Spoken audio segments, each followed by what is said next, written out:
This man crossed the ocean solely to find his wife. But his wife, Wayan, had already been killed 3 years ago. Even more cruelly, the one who killed her was none other than her own father, Dam Chana. When Seal Mudok heard this news, his rage nearly set the entire North Sea Divine Palace ablaze. How can there be such a father in this world? You are the leader of the Martial Alliance, yet you could personally kill your own daughter.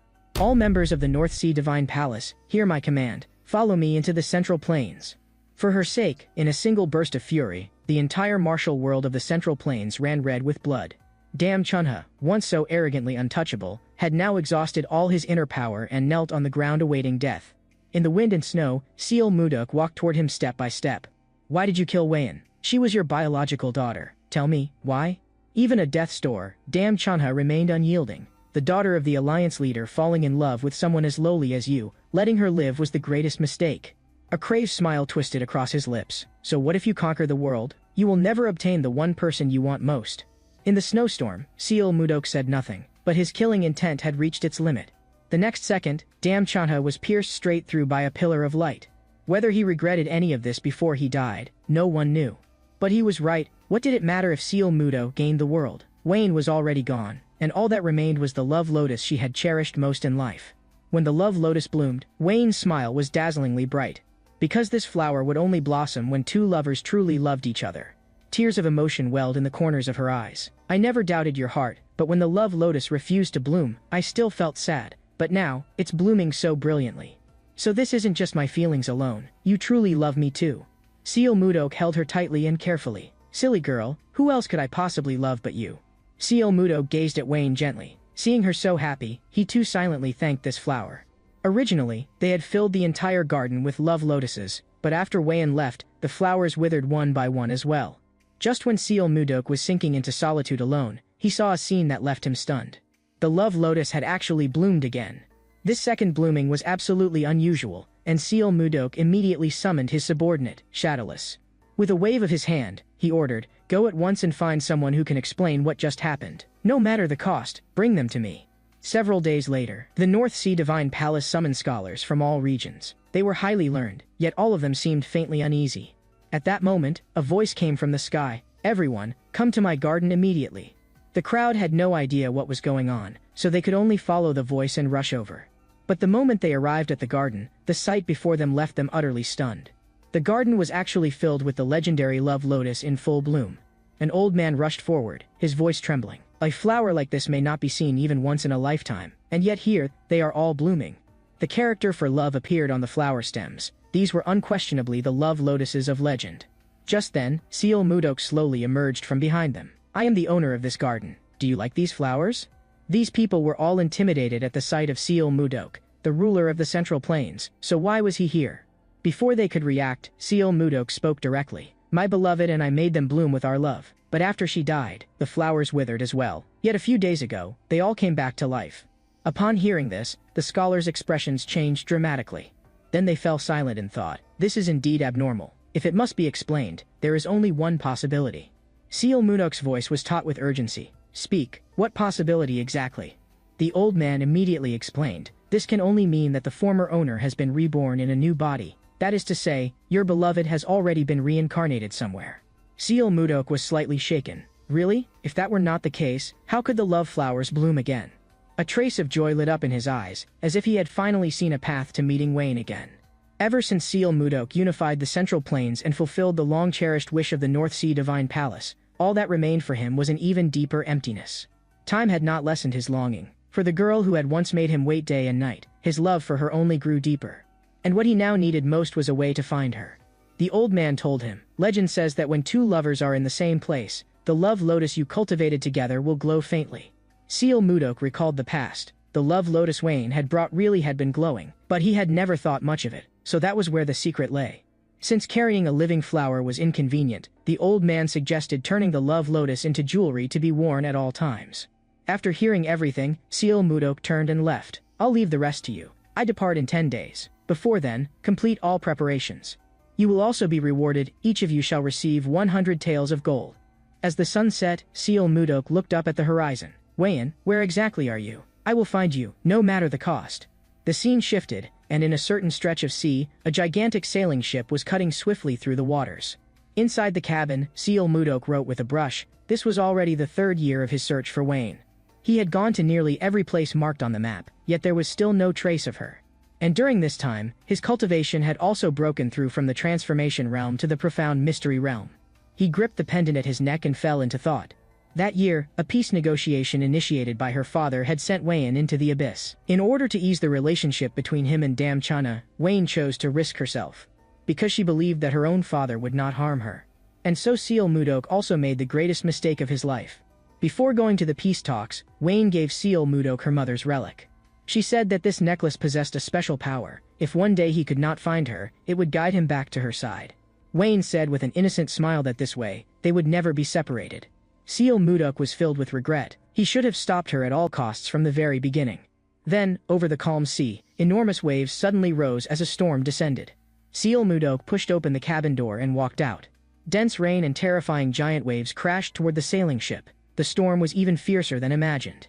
The ship was struck so violently by the waves that it teetered on the verge of collapse, and passengers were swept into the sea one after another. In the crisis, Seal Mudok used his telekinetic force to control wooden planks. The planks scattered to the sides of those who had fallen into the water, allowing them to stay afloat for the moment. But just then, another towering wave surged in. Feeling that oppressive force, all that remained in the sailor's eyes was despair. Even Seal Mudok could not help but break into a slight cold sweat. It seems I can only use that move. Seal Mudok began gathering power, preparing to freeze the entire sea wave. The sailors instantly felt the air temperature plummet. In a single moment, Seal Mudok's power climbed to its peak. But just then, the pendant on his neck suddenly began to glow faintly. A massive vortex of light suddenly appeared in the sky, and even the gigantic waves were sucked into its terrifying pull. Seal Mudok, standing beneath the pillar of light, was also locked in place by that force in an instant. In the next moment, the vortex of light rapidly withdrew, and the raging storm vanished completely. The people on the ship looked at one another in confusion. What had happened? But no one noticed that Seal Mudok had already disappeared from the ship. The moment he arrived through the crossing, Seal Mudok ran into a group of people being attacked by giant fruit flies.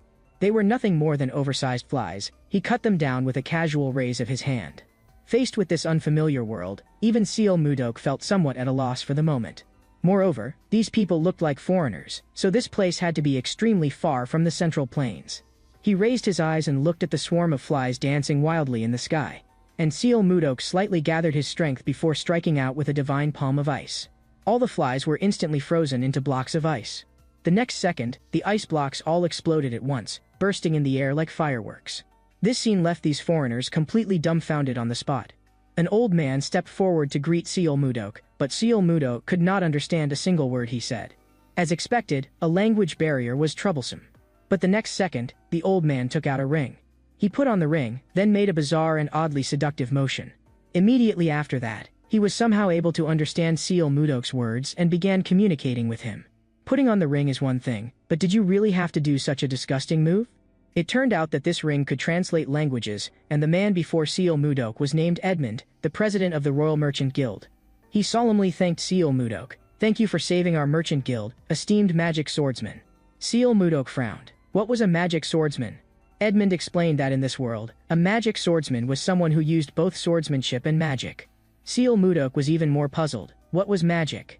Yet Edmund was convinced that the ice Seal Mudok had just fired was magic. Edmund then asked where Seal Mudok had come from. That question nearly made Seal Mudok lose control, because he had no idea how to explain it. You ask too many questions. Seeing Seal Mudok's expression, Edmund trembled in fear. This guy, he isn't really insane, is he? As night fell, Seal Mudok's emotions gradually settled down as well. And the place where he was now was a forest on the way to Barhan, the capital of the Kingdom of Drake. Edmund handed the language translation ring to Seal Mudok and told him how to use it. After putting it on, even Seal Mudok could not help but pause in surprise. Such a thing actually existed. He could actually understand what these foreigners were saying. But suddenly, a violent fluctuation of energy came from Seal Mudok's chest. This energy felt completely different from what he had known in the Central Plains, and his heart sank. He had to test what kind of power this really was. The next moment, Seal Mudok floated directly into the sky above the forest. Then he gathered that special energy into his palm. In the next instant, he released all of the energy at once. The result surprised him. The energy accumulated inside his body had actually doubled. But though he had clearly been in the Central Plains and ended up here, he still could not understand it. Could it be that necklace? Wayan had said that the necklace possessed the power to return to the giver's side, and later Seal Mudok had fused the necklace with the love lotus. If the reason he had been transported here was the necklace's power, then Wayan must also be here. Since he did not know enough about this unfamiliar world, Seal Mudok decided to follow the merchant caravan to the capital, Barhan, first. Faced with Edmund and the others' curiosity, he only explained flatly that he had been cultivating in the mountains all this time and had now come out to see the world. At that moment, a child squeezed out from the crowd, his eyes full of admiration for Seal Mudok. The child's name was Luffy. Though young, he knew a great deal about this world. The shape of this world was strange, and its writing was completely different from that of the Central Plains. Moreover, there were not only humans here, but also races such as elves and dwarves, and even beings similar to beastmen. Among all races, the strongest were creatures called dragons, huge lizards with wings. Most outrageous of all, there was even teleportation magic here. Mages of the fifth circle or above could use magic arrays to instantly travel anywhere, with the distance depending on the mage's strength. This world is truly absurd, Seal Mudok murmured in amazement. He looked up and saw that there were actually 3 moons floating in the sky. At the sight of this, even Seal Mudok had to admit that this place was completely different from the Central Plains. Wayne, was it you who summoned me here? Just then, a burst of commotion suddenly came from the merchant caravan. It turned out that Savina from the caravan had taken her younger sister Annie hostage. 2 men nearby lowered their voices to persuade her, "Once we reach the capital, you'll definitely be cured. The capital has the finest magicians." Savina looked on the verge of collapse. "The eggs of a shell stinger insect are inside our hearts, and they could hatch into larvae at any moment. How could anyone possibly cure a wound like this? When the eggs hatch, we'll become monsters that are neither human nor beast. Rather than waiting for that moment, it's better to die now while we're still conscious." At that moment, Seal Mudok suddenly appeared. "Stop, I roughly understand what is going on with you. I can treat it. Put the dagger away first." Savina stared at him blankly. You really can cure us?" Edmund, who had rushed over afterward, looked utterly shocked. "Sir Magic Swordsman, could it be that you also know healing magic?" Seal Mudok found the old man noisy. "I do not understand any healing magic, but I do know certain inherited methods of treatment. I am going to begin treatment now. All of you, step back." Seal Mudok looked at Savina and Annie. "Don't be nervous. It won't take long. What you need to do now is close your eyes and relax your bodies." The next second, under the activation of Seal Mudok's inner force, the outlines of their bones faintly appeared. Vast true chi coursed through their meridians. In the next moment, he locked onto the insect eggs in their hearts. Now all he had to do was control his strength, avoid injuring the heart, and burn away the eggs. His inner force moved along the edges of the heart, then suddenly erupted in the next instant. Savina and Annie both let out a long breath at the same time. Seal Mudok stood up, looked at them, and spoke in a calm voice. "It's done. The problem has been dealt with. There will be no side effects, so you no longer need to be afraid." Not long after, on a road not far from the capital Barhan, a merchant caravan was slowly making its way forward. The travelers kept complaining along the journey. "This damned weather, how can it be this hot?" The little boy Luffy handed his water flask to Seal Mudok. "Mr. Magic Swordsman, have some water." Seal Mudok lowered his gaze and glanced at it. The weather was too hot, and even the water in the flask had already turned warm. He slightly activated his inner force, and the warm water instantly became a flask of ice-cold water. Now that was something fit to drink. Seal Mudok handed the flask back to Luffy, and the moment Luffy took it, he felt a burst of coolness in his palm. After swallowing a mouthful of ice water, his whole body felt refreshed. The next moment, the little fellow moved close to Seal Mudok. "Mr. Magic Swordsman, help me freeze this bottle of water too." The child had helped Seal Mudok quite a bit along the way, so this small favor was naturally nothing. So in the next moment, he activated his inner force again. Luffy held the icy flask in his arms, grinning from ear to ear. But before long, it seemed that everyone in the caravan had heard about it. What a troublesome bunch of brats. Even more annoying, that insufferable Edmund came over to join the fun too and just wouldn't stop. But after drinking Seal Mudok's ice water, Edmund immediately praised it lavishly on the spot. "I've drunk ice water all across this continent, and I've never tasted any this good." This left Seal Mudok somewhat puzzled. He had only frozen the water, so the taste should not have changed. But Edmund told him that ordinary mages made ice by using the cold attribute of magical power in the air. During that process, impurities in the magic power would mix into the ice and ruin the taste. But the ice Seal Mudok made was exceptionally pure, so it tasted cleaner and smoother to drink. Edmund's eyes lit up, and on the spot he came up with an idea. And just like that, Seal Mudok was forced into becoming the ice maker of the street.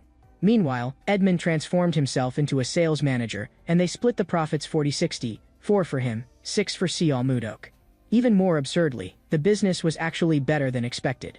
Even the Meiji Merchant Guild, one of the 10 greatest merchant guilds on the continent, came to discuss cooperation. Most unexpectedly, Savina used seal Mudok's ice to create a new dessert, ice cream. Cold, sweet, and rich, with a flavor seal Mudok had never tasted before. One serving of such a thing was nowhere near enough, so seal Mudok wanted Savina to make another one.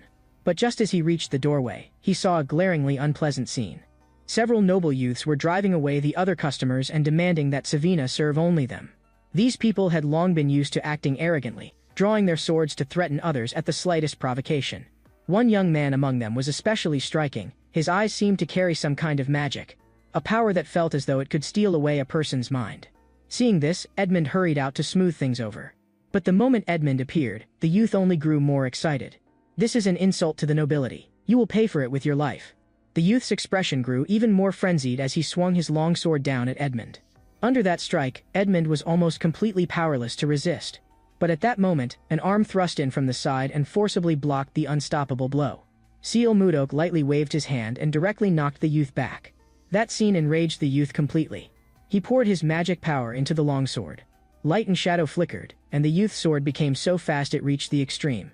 But no matter how he swung it, he could not touch even an inch of Seal Mudok. When he once again slashed through Seal Mudok's afterimage, Seal Mudok finally grew tired of it. He did not know where this youth got his confidence from, but with this level of strength, he was unworthy of such arrogance. The next second, Seal Mudok raised one finger and flicked out a stream of force. The force turned into a streak of light and instantly pierced through the youth's wrist. As intense pain struck, the longsword fell from his hand on the spot. The youth clutched his wrist tightly. The pain brought him not the slightest remorse. Instead, his face was filled with resentment. Seal Mudok looked at him and slowly walked closer. The youth did not retreat, but gritted his teeth and struggled to stand up. Seal Mudok said coldly, "You could have stayed down. Why insist on getting back up? Since you want to play, then let me see how long you can last." Faced with the noble pride etched into this youth's very bones, Seal Mudok also decided to make him remember the price. "Your bones may be tough, but let's see whether they stay tough to the end." His eyes turned cold, and killing intent flashed through them. Perhaps I should just kill him outright.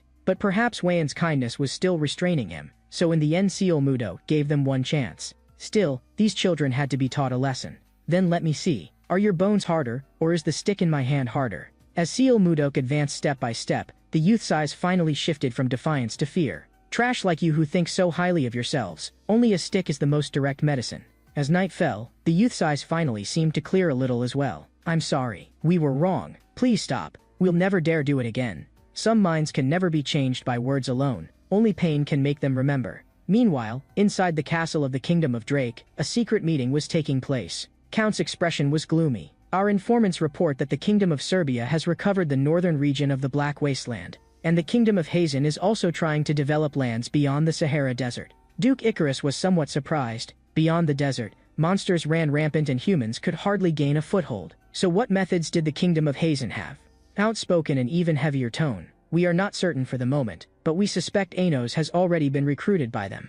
At the mention of the name Anos, fear immediately surfaced on the king's face. The other council members could not help breaking into cold sweat as well. That was because Anos was one of the 10 great sword saints of the continent, and he regarded money as trash. And he seemed to be extremely close to Lake's sister, the current king of Hazen. In other words, the Kingdom of Hazen effectively possessed 2 sword saints at once, and with such power, expansion was inevitable. The more the high-ranking officials thought about it, the more uneasy they became. Perhaps we should also expand our territory. But the only direction available to them was the Lazar Mountains in the north. That place was frozen for thousands of miles, and without a suitable candidate, no amount of effort would be anything but a waste. In the end, the meeting dispersed without any result. After the meeting ended, the king still remained deeply troubled.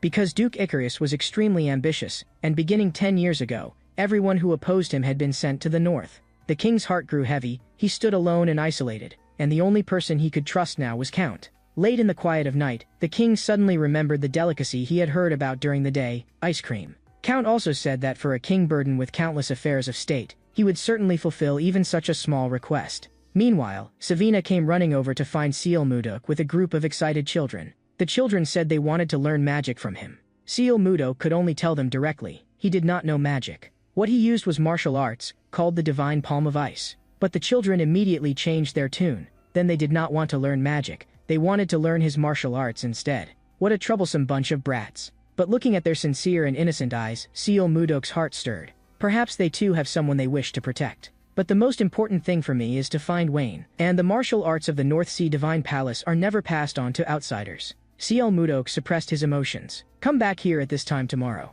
Then I will give you my answer. But the children thought he had already agreed. Are you really willing to teach us? We'll never forget this kindness for as long as we live. Seal Mudok was somewhat speechless. He had not even agreed yet, but the children were already running off in excitement. Once the door closed, Seal Mudok could only remain silent. He pushed open the window and stared off alone in a daze. When he had been about their age, perhaps he had also longed for strength in the same way. What child did not want to possess world-shaking power? From the distant forest came the faint sounds of clashing weapons. At that moment, the king and count were equally speechless. They had only wanted to secretly come out for some ice cream, yet they had actually been ambushed. Even worse, among the attackers was a top-tier fire mage. With a casual wave of the mage's hand, 3 fireballs instantly took shape, forcing Count into a difficult defense for a time.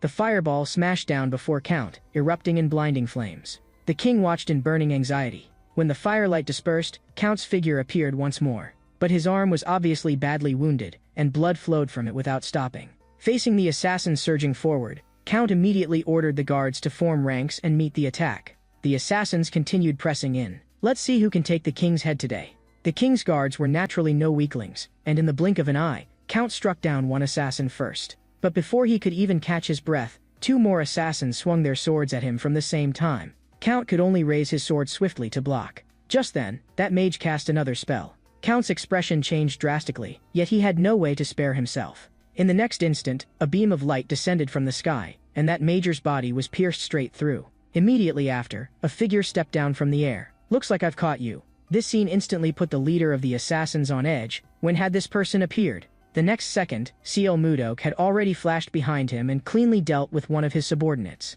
Sorry, you were all too noisy, so I had no choice but to come take a look, and I need to settle this before my ice cream melts. The assassin leader panicked inwardly. Someone who could circle behind him in an instant was absolutely no ordinary person. But Seal Mudok had just made a sneak attack, and for a moment they had lost their rhythm. Fortunately, they still had the advantage in numbers. The leader immediately gave the order, kill the king at once and withdraw immediately. Don't complicate matters further. As he spoke, he raised his hand and slashed out an attack. I'll deal with this man myself. But at some point, a great sword had already condensed in Seal Mudok's hand and steadily blocked the strike. Heat glimmered in Seal Mudok's eyes. I did not expect to meet a worthy swordsman even here. Then I shall repay you with the Surayong sword of my North Sea Divine Palace. The assassin leader charged again. It seems you do not wish to live to see tomorrow's sun. Seal Mudok lowered his head and looked at the Surayong sword. Now this is what battle should be. I hope you do not disappoint me. Bring out all your strength. The next second, he raised his sword and blocked the attack once more. The assassin's eyes split with fury as his long blade thrust in fiercely. Seal Mudok merely shifted his body slightly and avoided the fatal attack. In the next moment, the blade shadow spun, and another long weapon somehow appeared in the assassin's hand. With twin blades in hand, he leaped into the air,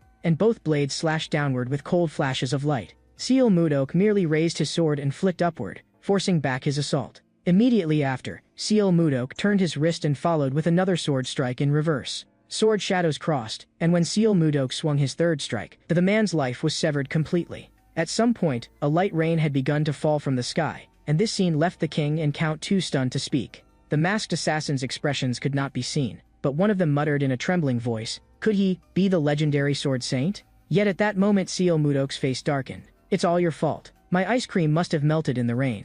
The assassins looked baffled. What was ice cream? But the next second, all of them burst into motion at once and lunged at Seal Mudok together. Sword shadows overlapped heavily as 6 assassins closed in from the side. But at that very moment, Seal Mudok's protective true chi exploded outward, and the sharp long swords could no longer advance even half an inch. At the same time, he slightly raised the Surayong sword in his hand. Driven by inner force, a faint halo emerged around the Surayong sword, and a fierce freezing gale erupted around him. Sword chi wrapped in icy inner force swept outward in one horizontal strike, and the 6 assassins were killed on the spot. The next moment, Seal Mudok sheathed his sword, as if nothing had happened at all. Under the king's and count's stunned gaze, Seal Mudok turned into a streak of light and left in an instant. He just left like that. The king suddenly spoke. We are out of time. We must find that man. Count clenched his fist, his voice steady and resolute. Leave it to me, your majesty. The scene shifted, and Edmund sat behind piles of account books. Learning magic? The red-haired man standing beside him reported, yes, they are learning magic. Is Mr. Magic Swordsman teaching them? That's right, the red-haired man sounded sour. There are also many people in our family who want to learn magic, so why does he only teach those 4 children? Edmund let out a strange laugh. For in his view, those few children had simply stumbled into unbelievably great fortune. After all, people who wanted to learn magic were everywhere, but those who could truly learn it were pitifully few. He stood up. Where are they studying? Lead the way. It seems the day our merchant guild rises will come even earlier than expected. Not long afterward, the two found Seal Mudok in the woods and wanted to thank him in person, but Seo Mudo could not understand a word they were saying. I heard that Mr. Magic Swordsman is teaching our children magic. Only then did Seal Mudok understand. That was what the recent whispering in the merchant guild had been about. Edmund suddenly began sniffling. I sincerely thank you from the bottom of my heart. How can I ever repay you? Just then, a man with glasses ran over to report, Sir Magic Swordsman, a guest has arrived. All 3 of them looked in the same direction at once, and a man dressed in magnificent clothes walked over, his eyes red and his hands clenched so tightly they had turned pale. He dropped to his knees with a thud. Sir Magic Swordsman, please save me, your servant chief. His Majesty said that if I still fail to bring you back today, then I'm finished. Edmund and his attendant's expressions changed drastically. The chief attendant? His Majesty? Could it be the king? Seo Mudo kicked him aside, but the man still clung tightly to his leg. Please, you absolutely must not refuse His Majesty's invitation. Anger surged in Seo Mudok's eyes. Once or twice I can tolerate, but why do you come bother me every single day? Stop wasting your effort and go back. Seo Mudok turned and left. Because for him, all he wanted now was to find clues about Win. He took out the purple crystal from his clothes, and his thoughts were pulled back to the past, to the memory of their meeting and their love, the best time of his entire life. As long as he thought of Wayan, even the most irritated heart would slowly calm down. But at that moment, the children's shouts rang out and interrupted his thoughts. Wayan, wait for me. I will find you. The scene shifted to inside the castle of the Kingdom of Drake. The king sat behind his desk, his voice sinking. He refused again? The chief attendant bowed deeply. My deepest apologies, Your Majesty. The king felt that Seal Mudok was being far too arrogant. Originally, he had wanted to summon him over and reward him properly. Seeing the king's grim expression, the chief attendant hurriedly declared in fear, I'll go again tomorrow. At that moment, an announcement came from outside the door. Your Majesty, Princess Ishilda has arrived. The king's expression changed instantly, and he straightened his hair. Fine, you may get lost now. The chief attendant turned and withdrew, brushing past Princess Ishilda as she entered. Come here, Ishilda. Hearing his voice, Princess Ishilda stepped forward and bowed. Father, the chief attendant looked terrible. Did something happen? The king then briefly told her about the attempt on his life. The moment Ishilda heard it, she grabbed his hand. Father, are you alright? Were you hurt? The king held her hand and smiled somewhat stiffly. Don't worry, I'm still alive, and that's enough. But why did that magic swordsman refuse your invitation? Even the king himself could not explain it clearly. Ishilda fell into thought. Anyone father values this much must be extraordinary. The king nodded. Extraordinary hardly began to cover it. You know how the Roll Merchant Guild has recently become wildly popular because of ice and something called ice cream, right? I heard the guild mage who made those things is the very person who saved me. Knowing that only makes me want to keep him by my side even more. Ishilda understood at once. A talent like that, anyone would want to recruit him. She scooped up a spoonful of ice cream and put it into her mouth.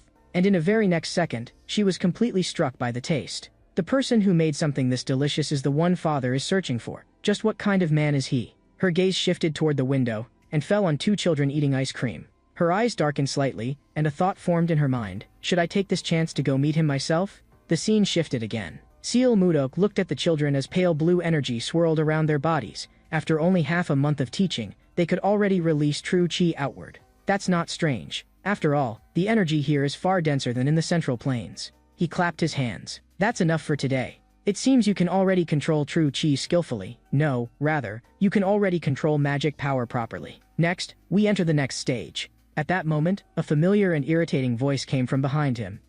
Sir Magic Swordsman. History repeated itself, except this time, the chief attendant had brought someone else with him. Seal Mudok had intended to refuse as usual, but the purple crystal on his chest suddenly lit up. He stared ahead in disbelief, and saw the visitor slowly remove her hood. That's right, the person who had come was Princess Ishilda. Seal Mudok's hands were trembling. I finally found you, Wayne. The scene shifted again, and everyone returned indoors. Ishilda was the first to break the silence. You saved my father's life, didn't you? Seal Mudok tried to appear graceful. It was only by chance. But to Ishilda's ears, those words sounded like arrogance. A trace of anger appeared on Ishilda's face. I heard that my father invited you to the palace many times to express his gratitude. Why have you kept refusing my father? Seal Mudok looked at Ishilda before him. She looked almost exactly like Wayan. He lifted his teacup and took a light sip. I understand. When is he available to see me? Ishilda froze for a moment. Just like that? You agreed that easily? Seal Mudok's gaze made her feel a little uncomfortable. Since you are the one inviting me, you only need to tell me the time. Ishilda felt even stranger about it. Then, tomorrow at 11 in the morning. Just come on time. After that, she stood to leave. Then I'll see you then. After Ishilda left, Seal Mudok felt uneasy instead. She was the king's daughter, the highest-ranking person in the country, and she seemed to have no memory at all of the past. So how was he supposed to get close to her, let alone marry her and bring her back to his side? In the next moment, Seal Mudok's eyes darkened. Perhaps he needed Edmund's help. After hearing his thoughts, Edmund's expression changed drastically. Have you lost your mind? Princess Ishilda is the only child of the late Swan Queen and the sole legitimate heir to the throne. A man like you, with no status and no achievements, wants to marry the princess? At the very least, the princess's suitors must be princes of foreign kingdoms or heirs of great noble families. After hearing Edmund's words, Seal Mudok lowered his head and thought, if he acquired a sufficiently noble status or achievements great enough, would that qualify him to pursue her? No matter what, this was a path he had to take. But then Edmund stopped him again. Do you know the rules of the royal palace? So Edmund brought Seal Mudok into the library. You need to learn proper etiquette from these books. Tonight, I'll teach you everything from beginning to end. But why is this guy so excited? After a sleepless night, Seal Mudok set out in full formal dress the next day. I hope what I'm wearing today won't make Ishilda dislike me. Inside the royal palace, the king gave Seal Mudok an extremely warm welcome. But what he never expected was this. Wasn't this supposed to be a private meeting? Why are there so many people here? Ishilda also looked apologetic. I'm sorry, I didn't know there would be so many officials present today. Seeing how flustered she was, Seal Mudok understood that this had not been her arrangement. At that moment, Seal Mudok saw the young man he had beaten before. It turned out he was the son of Duke Icarus. Seal Mudok's heart sank. Why is this idiot here too? The young man recognized Seal Mudok as well, and fury instantly surged through him as he stood up. It's that damned bastard from before. But in the next second, his father barked coldly, sit down. Do you want to make a fool of yourself in public? As if all the strength had been drained from him, the youth sat back down in his chair in humiliation. The king exchanged a few quiet words with Count. Then the king gave a light cough. Magic swordsman, why did you suddenly accept my invitation after all? Seal Mudok explained at an unhurried pace. I have been too busy recently. The Roll Merchant Guild is short-handed, and I am the busiest of all, because I must keep producing ice. Orders keep coming in, and the demand for ice far exceeds production, so I only managed to free myself today. The king looked pleased. Your ice and ice cream truly are selling very well. That can count as your reason for being unable to see me sooner. Seal Mudok secretly felt delighted. This king seemed fairly easy to deal with, far better than Dam Chana.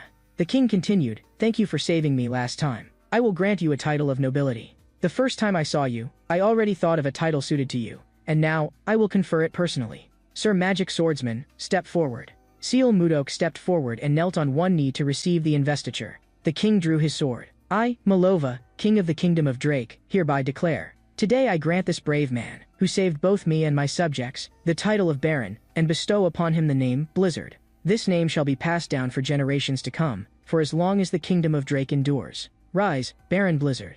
The king lightly tapped Seal Mudok's shoulder. If not for you, I would not be standing here today. Please allow me to express my gratitude once more. Seal Mudok returned the gesture with a bow. If the same thing were to happen again, I would still make the same choice. At that moment, Duke Icarus suddenly spoke. Baron Blizzard saved His Majesty's life. I believe that along with the title, he should also be granted a corresponding fief. Duke Icarus's gaze was cold, and his words were edged like thorns. The king fell into thought. A fief itself was not difficult, but the difficulty was that there was no suitable territory to grant at present. Duke Icarus's expression darkened even further. Has your majesty forgotten the northern glacial lands mentioned at the meeting a few days ago? We are in need of sending a lord there, and Baron Blizzard is the most suitable. Even his name suits the land of ice, and the north is currently in the midst of a snowstorm, an auspicious sign. The moment this proposal was made, the king's expression changed drastically. Beside him, Ishilda also grew tense. The northern territory was a place no one wanted to go. Seal Mudok looked toward Ishilda in confusion. Are they really sending him north to be a lord? But in the next second, he understood. Icarus was abusing public office for personal revenge, using the matter with his son as an excuse to drive him away. In the next moment, Seal Mudok smiled instead. If that was the case, then he would use this opportunity to earn merit and shorten the distance between himself and her. News that Seal Mudok was about to head to the northern frontier quickly spread throughout the town, and Edmund explained anxiously, snowstorms there never cease all year round. Avalanches happen constantly, and under that extreme cold, magic power becomes highly unstable. Are you really going north? Seal Mudo took a sip of tea. Don't worry. I'm not afraid of the cold. As for unstable magic power, it actually sounds interesting. Edmund looked baffled. Sir Magic Swordsman, are you some kind of snowman? Seal Mudok frowned. Snowman? A legendary creature, said since ancient times to live only in the north. They look human, stand nearly 3 meters tall, and are said to possess astonishing strength. Edmund shivered. They are not afraid of the cold, and their temperament is savage. But no one has ever really seen one, so it may just be a legend. There is another rumor, though, that the people of the north can each fight 100 men. That is also why they hate being ruled and acknowledge no lord. Seal Mudok smiled. That makes it even more interesting.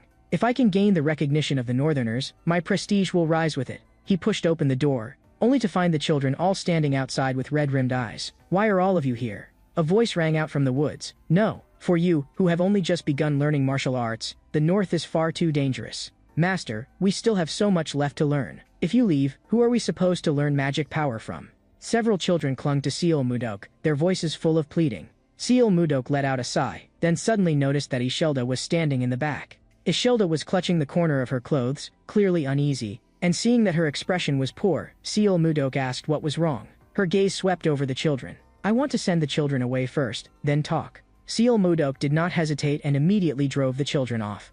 The two children looked at each other, neither willing to move first. The girl asked carefully, then does this mean you've agreed to our request? The boy shouted after him, answer us. If you don't answer, we won't leave. Seal Mudok's voice tightened. Fine, I agree. Now go at once. The children instantly cheered and ran off laughing.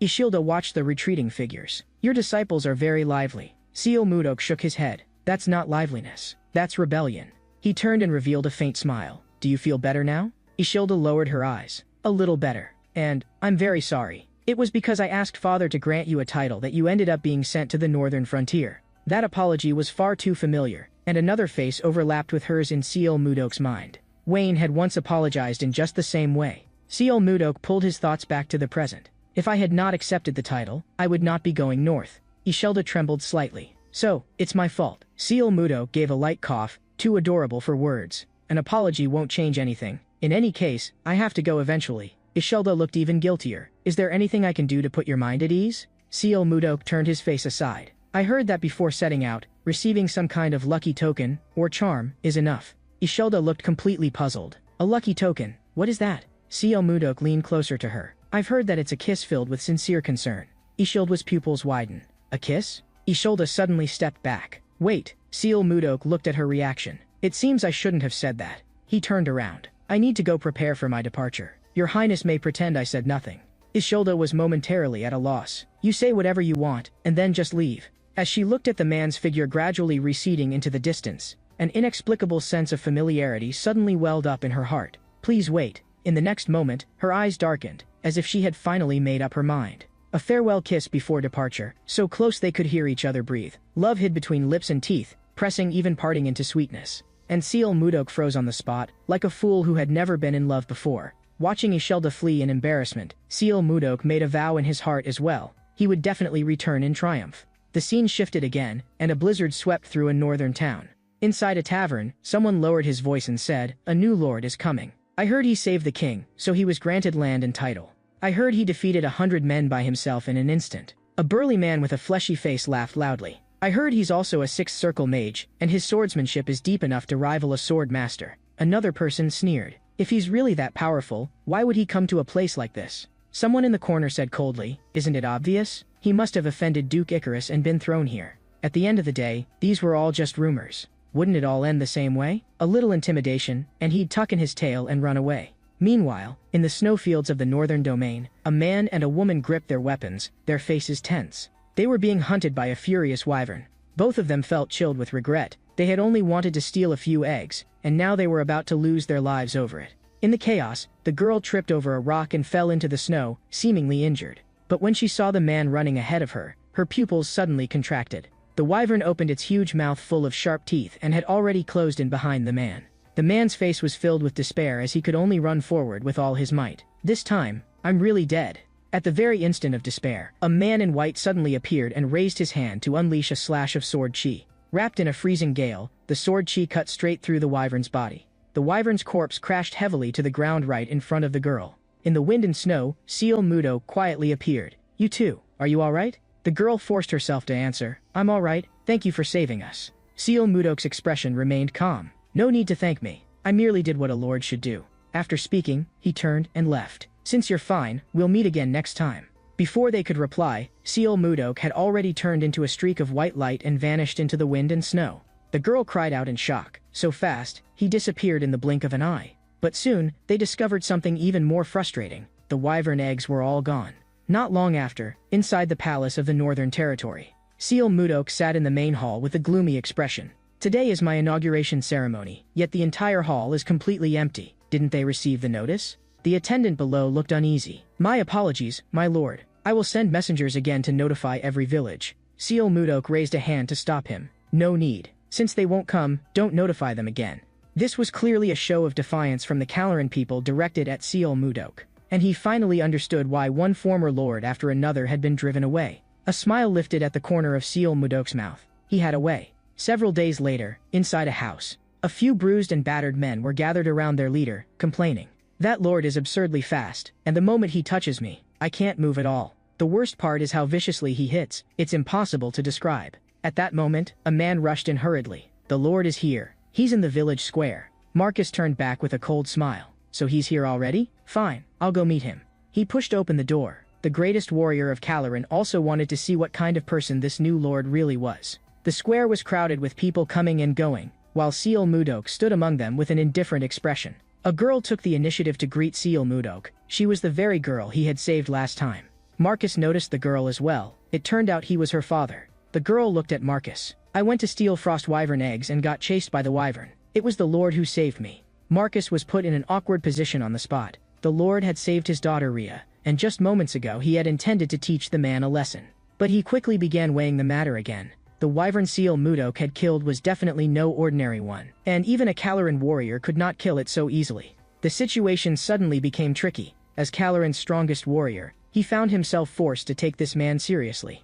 He extended his hand toward Seal Mudok. Hello, I am Caloran's strongest warrior, Marcus. Faced with that arrogance, Seal Mudok did not take his hand. I am the new lord, Baron Blizzard. Marcus's brows sank. I've heard the rumors about you. I also heard that you've been going around the village beating people one by one lately. Is that true? Seal Mudok replied calmly, not beating them. I was merely disciplining those who wanted to rebel. In the next moment, Seal Mudok's gaze turned cold. Do you also want to rebel like them? Marcus instantly felt an invisible pressure bearing down on him. Just then, Seal Mudok suddenly made a proposal. Caloran is bitterly cold, and from ancient times to now, you have endured winter by relying on strong liquor. You are the strongest warrior, so your alcohol tolerance should not be poor. Do you dare compete with me in drinking? If I win, you must acknowledge me as your lord and obey me absolutely. The crowd began murmuring in low voices. He wants to outdrink Marcus? Isn't that just asking to die? Marcus was extremely confident in his drinking capacity, so he agreed on the spot and said he would keep his word.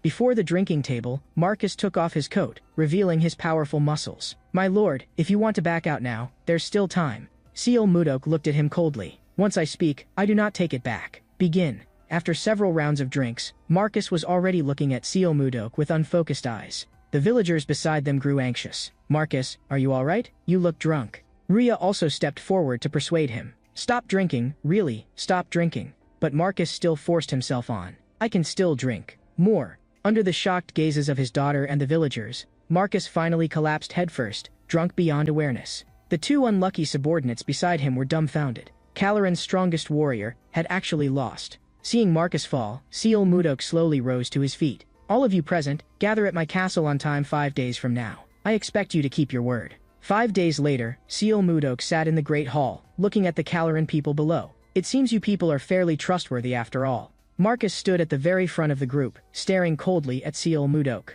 Of course I honor my bets and accept my losses. In the next second, Seal Mudok's expression turned serious. Since you're all here, I'll speak plainly. Starting now, you have 10 days to prepare to move. The moment those words came out, the crowd instantly erupted. Rhea could not help asking, do you mean that all of us are supposed to move into your castle and live there? Seal Mudok's eyes darkened. There are so many of you. Do you think this castle can hold everyone? What I mean is, we are moving farther north. I've already surveyed the area over the past 5 days, and there is a place there large enough to accommodate over 10,000 people. A commotion immediately broke out among the crowd. Marcus objected in a deep voice. We know the place you're talking about, but that is where the ice ogres live. Seal Mudok asked back bluntly, you mean that group of bald creatures as big as bears who walk on two legs? Marcus's expression changed. You ran into them? Seal Mudok smiled even more coldly. Do you think I merely ran into them? I have already dealt with every last one of them. That news made everyone's scalp go numb. Seal Mudok rested both hands on his knees. So what are you still afraid of? If you're not afraid, then prepare to move. When the meeting ended, the people gradually left the castle. After days of constant traveling and surveying, even Seal Mudok was somewhat tired, and he raised a hand to stretch his body. At that moment, he heard someone below greeting him. It was Rhea and the villager Jack, the people he had saved last time. Seal Mudok looked at them, seeming to have long guessed why they had come. Good timing. I wanted to find you as well. Come with me. After killing the frost wyvern last time, the wyvern egg Seal Mudok had taken away had already hatched into baby wyverns. Rhea gritted her teeth in anger. So it was you, my lord, who stole the eggs that day. How could you do that? Seal Mudok turned back to look at her. If I hadn't saved you that day, what would have happened to you? That single sentence left the two of them speechless. But these baby wyverns were giving Seal Mudok a headache. Take these noisy little things back. He had originally wanted to raise them and see what happened, but the little creatures could eat endlessly, make endless trouble, and were especially noisy. He was nearly being driven mad by them. But the news Rhea brought gave him an even worse headache. After hatching, wyvern hatchlings treat the first being they see as their mother, which meant that the mother they recognized was Seal Mudok, and he had no choice but to keep raising them. Rhea, however, felt that he was acting like someone complaining after getting a huge bargain. Frost wyverns were extremely powerful in both size and combat ability, and the chance to tame them was something one could only hope to encounter by luck. At that point Jack added, as long as you tame one wyvern, you can easily fly to Skirton. That's the second capital of the Kingdom of Gaia, 1,000 kilometers from Caloran, and it has everything. Traveling back and forth on a wyvern would take at most 1 or 2 hours. Hearing this, Seal Mudok was inwardly shaken. Wyverns could actually be this fast. His expression darkened as he began to think, how should he tame these creatures? In the next moment, excitement lit up in his eyes. He had thought of an excellent method. The scene shifted, and on the migration route, the wind and snow were fierce. At that moment, Savina ran over to report to Seal Mudok. Everyone is too exhausted. After traveling non-stop for 3 days and 3 nights, they're nearly at their limit. Seal Mudok looked toward the group. He knew that exhaustion was only the surface issue. The real problem was that some people still did not trust him. Seal Mudok raised his voice and shouted to everyone, we're almost at our destination. When we get there, your opinions will completely change. No matter how hard it is, please trust me. Just hold on a little longer. 2 villagers muttered quietly in the back. We don't even know where we're going, and we're not even sure the ice ogres are really gone. Seal Mudok's expression suddenly flared with anger. I already told you long ago that I've wiped those creatures out completely. People like you still dare call yourselves Caloran warriors? After speaking, he turned and continued forward. Savina stared blankly at Seal Mudok, stunned by the oppressive force from just now. Seal Mudok turned back and smiled at her. Don't worry. Once we get there, everyone will understand. But Savina only stared blankly at his back, her expression complicated, no one knowing what she was thinking.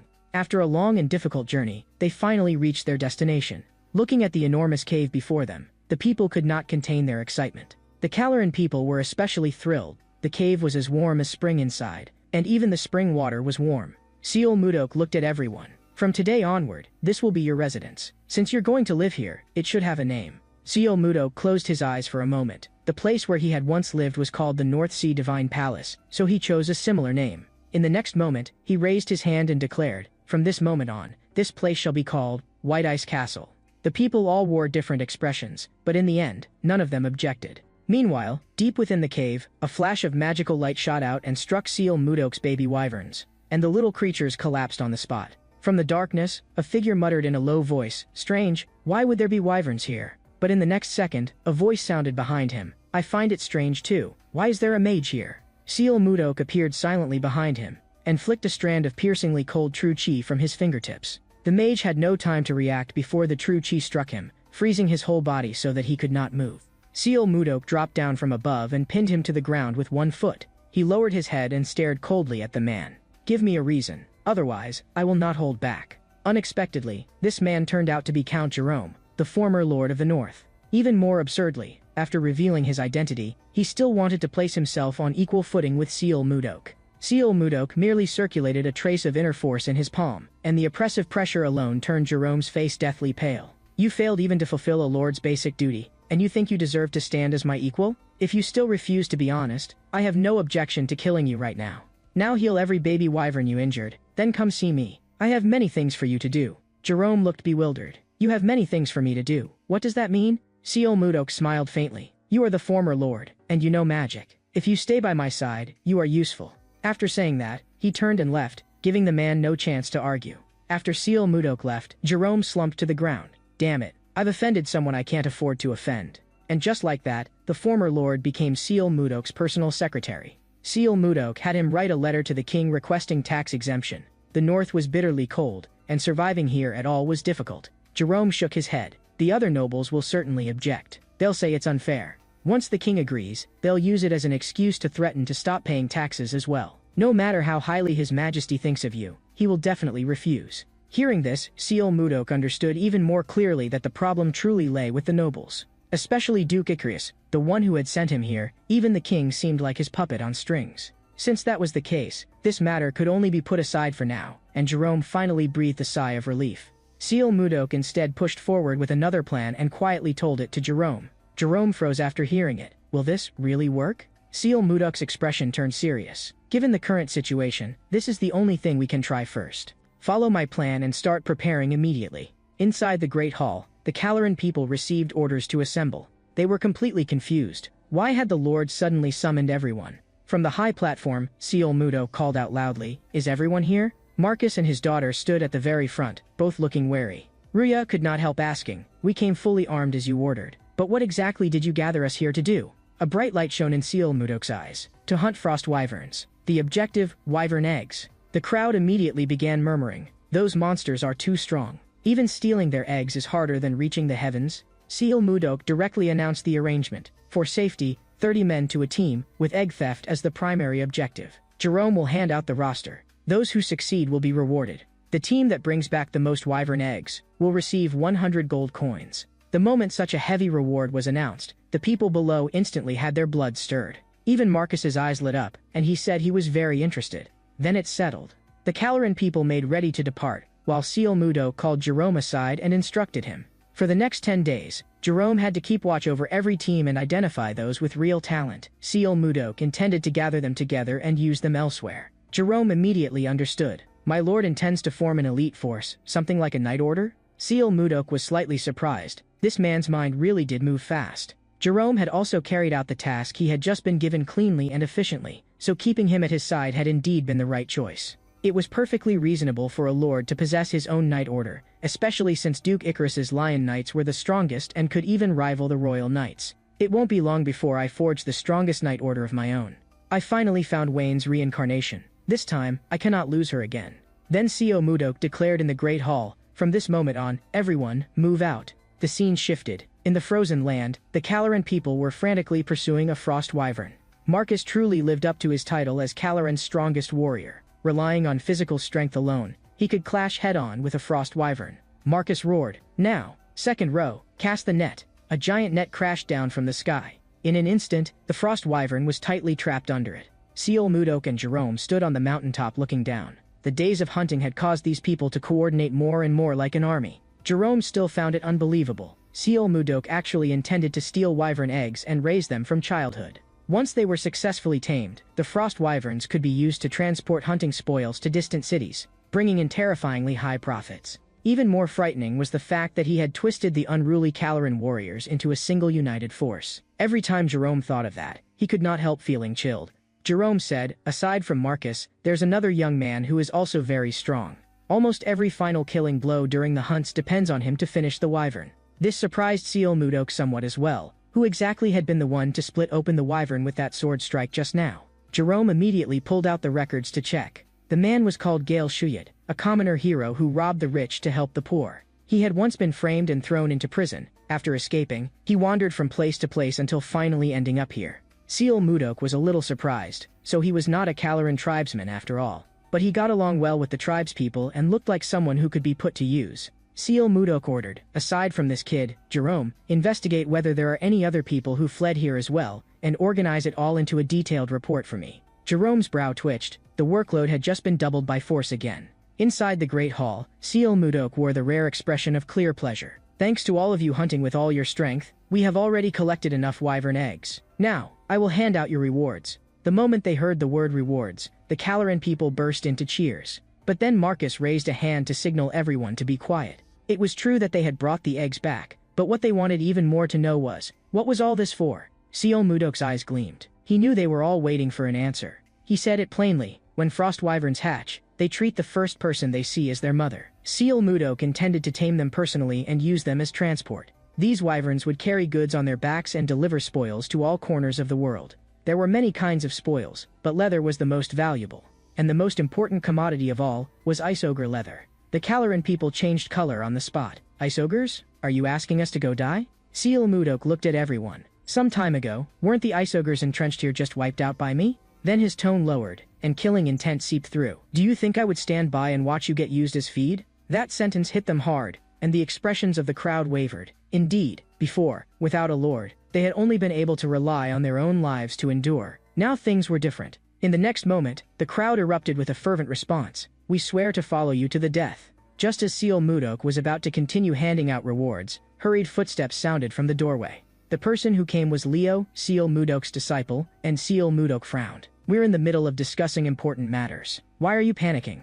Leo was so out of breath he could barely speak in full sentences. Something terrible has happened. Sister Savina, she's dying. Seal Mudok's heart suddenly sank. Lead the way. Now. Somewhere on the ice field, Annie and Luffy were guarding the collapsed Savina, completely panicked. Then at last, they saw that familiar figure hurrying over. Seal Mudok stepped closer, his voice calm in a frightening way. Move aside. I'll do it. But after checking Savina's condition, his expression grew darker. It was far more serious than he had imagined. Why did she end up like this? Tell me everything, without leaving out a single word. It turned out that while helping the villagers search for a wyvern nesting ground, they had discovered a large field of flowers. Blooming across it were crystal ice flowers, which they had only ever seen in books. Savina had liked them so much that she picked a few to bring back. But on the way back, she suddenly collapsed. Seal Mudok slowly pried open Savina's hand. This crystal ice flower you mentioned, what exactly is it? But the flower made his heart jolt. It was far too familiar. This so-called crystal ice flower was nothing other than the snowfrost flower. This was an extremely rare spiritual medicine in both the Central Plains and the North Sea. So how could it appear in this world? Seal Mudok suppressed his excitement. This was not a disaster, but an opportunity. Carry her back first. But the urgent priority was to save her. The fruit of the crystal ice flower was a one-of-a-kind spiritual medicine. But to consume it, one had to withstand the extreme cold chi contained within it. The reason Savina had collapsed was that her ice inner force was still insufficient and she simply could not endure such cold poison. Seal Mudok fed her the fruit while circulating his inner force to dispel the cold poison for her. Savina, who had been radiating chilling cold just moments ago, finally opened her eyes. Seal Mudok did not stop. Since she had awakened, he would take the opportunity to help her consolidate the heart method he had taught her. Savina understood at once, held her breath, focused her mind, and began circulating her inner force. After several circulation cycles, the cold chi in her body was compressed and condensed, finally forming an inner core. Seal Mudok relaxed slightly in his heart. She was far stronger now than before. And the effects of the crystal ice flower had exceeded expectations. Even Seal Mudok himself could benefit from it. He decided to make time to personally visit the flower field. Perhaps it could raise his cultivation by another level. Meanwhile, Jerome also handed over a list, and Seal Mudok officially decided to establish his own Night Order. The name of the Night Order, the Blizzard Knights. And for the position of commander, he directly gave it to the strongest performer, Shuyet. Next, they still had to build schools and hospitals, as well as restaurants, taverns, and various other facilities, and Seal Mudok would reassign everyone's duties according to their abilities. This was a massive undertaking, so Seal Mudok assigned Osborne to the White Ice Castle security force, with Jerome serving as his aide. Faced with Jerome's hypocritical attempts to decline, Seal Mudok responded with only one cold sentence. You little bastard, are you trying to disobey my orders? In the next second, Jerome instantly changed his tune. He would give it his all. In addition, Seal Mudok established 2 more guard units. One was responsible for the outer defenses of White Ice Castle, while also searching the entire Caloran territory and bringing back all residents scattered in various places. Seal Mudok himself would temporarily serve as captain of that guard unit. The other was the Wyvern Riders. But at present, there were not enough giant wyverns suitable for riding, so they could only stand by for the time being. Seal Mudok looked at Rhea. The commander of the Wyvern Riders would be her. Once their numbers stabilized, the remaining wyvern eggs would be handed over to the Caloran merchant group for use, and with that, the meeting was adjourned. Several days later, the late Jerome complained all the way there, feeling that Seal Mudok really ought to reduce his workload a little. He said to everyone, "Sorry, I'm late again." His gaze swept across the room, but he suddenly froze. Why was Savina here too? Hadn't this girl been seriously ill not long ago? How was she suddenly sitting here? Seal Mudok motioned for Jerome to sit down, then signaled for Osborne to continue speaking. Not long after the security force had been established, the prison already held over 20 people, half of them fugitives who had fled in from other areas. Marcus grew emotional. Lawless criminals like these should all be locked up. Seal Mudok coldly shot back. If anyone should be locked up first, it should be you. You were the one who drove away the former Lord Jerome, weren't you? Marcus immediately defended himself. We were protecting Caloran and preventing the central nobles from harming us. That was self-defense. Seal Mudok pressed his gaze down on him. When you do it, it's called noble resistance, but when Commander Shuyut does it, he's called a thief. Marcus immediately apologized to Shuyut. That's not what I meant. Shuyut, himself a fugitive, also spoke. A great many things cannot be judged only by the surface. Let's set this matter aside for now. At that moment, Savina stood up. May I say a few words as well? Seal Mudok nodded. Savina looked straight at Seal Mudok. Since the village's negative feelings toward fugitives are so strong, then for the upcoming ogre hunts, how about letting them take the lead? With that one sentence, the whole room fell silent. But Seal Mudok found the idea very practical and agreed on the spot. In a snowy wilderness, several people were hunting ogres, and every one of them was a first-level fugitive. Shuya gave the order, keep your distance and attack according to the training plan. Rennie and Gray answered in unison, standing by at any moment. In the snowfield, the giant ogre slowly approached, sniffing out their scent. Suddenly, Rennie and Gray launched a surprise attack from above and slammed down a heavy blow from behind. The ogre roared in pain.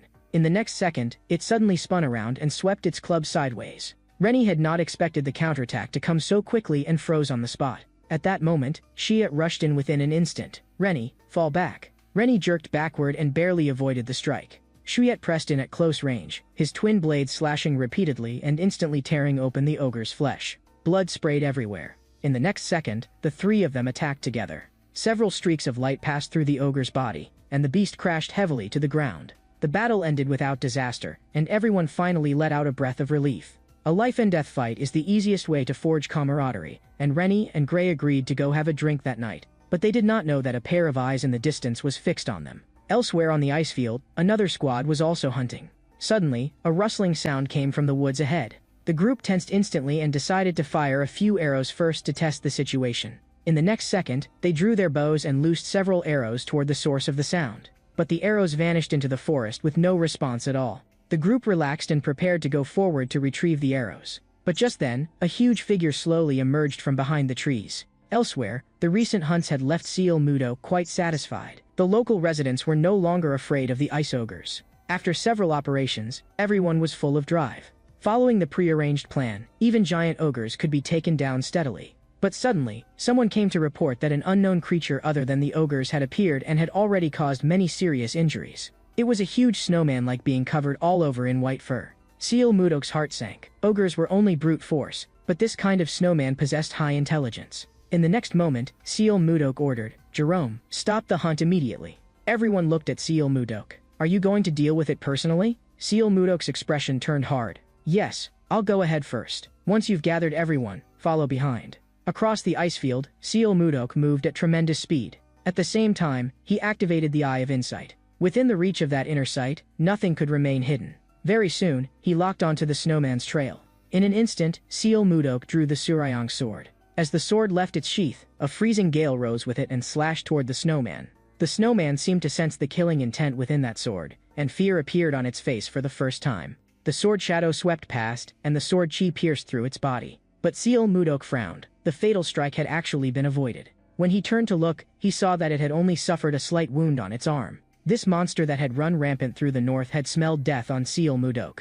That fear made cold sweat pour from it. Seal Mudok pronounced coldly, in your next life, be reborn as a human. The next second, he had already shifted in front of the snowman. The Surayang sword came crashing down with razor-sharp sword chi. But to Seal Mudok's surprise, the snowman vanished in an instant. A remark from Luffy flashed through Seal Mudok's mind. Majors above the fifth circle could use spatial magic to teleport. Yet this white-furred creature before him had actually used advanced spatial magic. But even if it could shift positions, it could not escape his grasp. In the next second, Seal Mudok gathered inner force into his palm.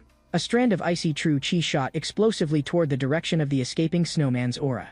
Yet it seemed to strike empty air. That huge body, yet it moves like a rat. Even so, he could still catch that aura. Its spatial movement cannot carry it too far. Seal Mudok steadied his mind and sensed everything around him. Soon, beneath a giant tree, he discovered a cave. What Seal Mudok saw after entering the cave made even him pause for a moment. Deep inside the cave stood a large structure. Judging from the books arranged inside, it seemed that this place had once been a library. At that moment, Seal Mudok also spotted the snowman hiding within. If you're going to hide, at least hide properly. The snowman looked as if it had been scared out of its wits and desperately shouted for Seal Mudok not to come closer. A snowman that could speak made Seal Mudok frown. Are you human? The snowman babbled incoherently. I am the great hoary warrior, Condor. Just as Seal Mudok was wondering, footsteps sounded behind him. Jerome had arrived as well. Jerome's speed in getting here made Seal Mudok feel that something was off. But Jerome's explanation was simple. Among the destruction here, no one but Seal Mudok could possibly have caused it. Jerome looked toward the bookshelves. Why would a legendary snowman be hiding in a library? That was also what Seal Mudok wanted to ask. You're called Condor? Where do you come from?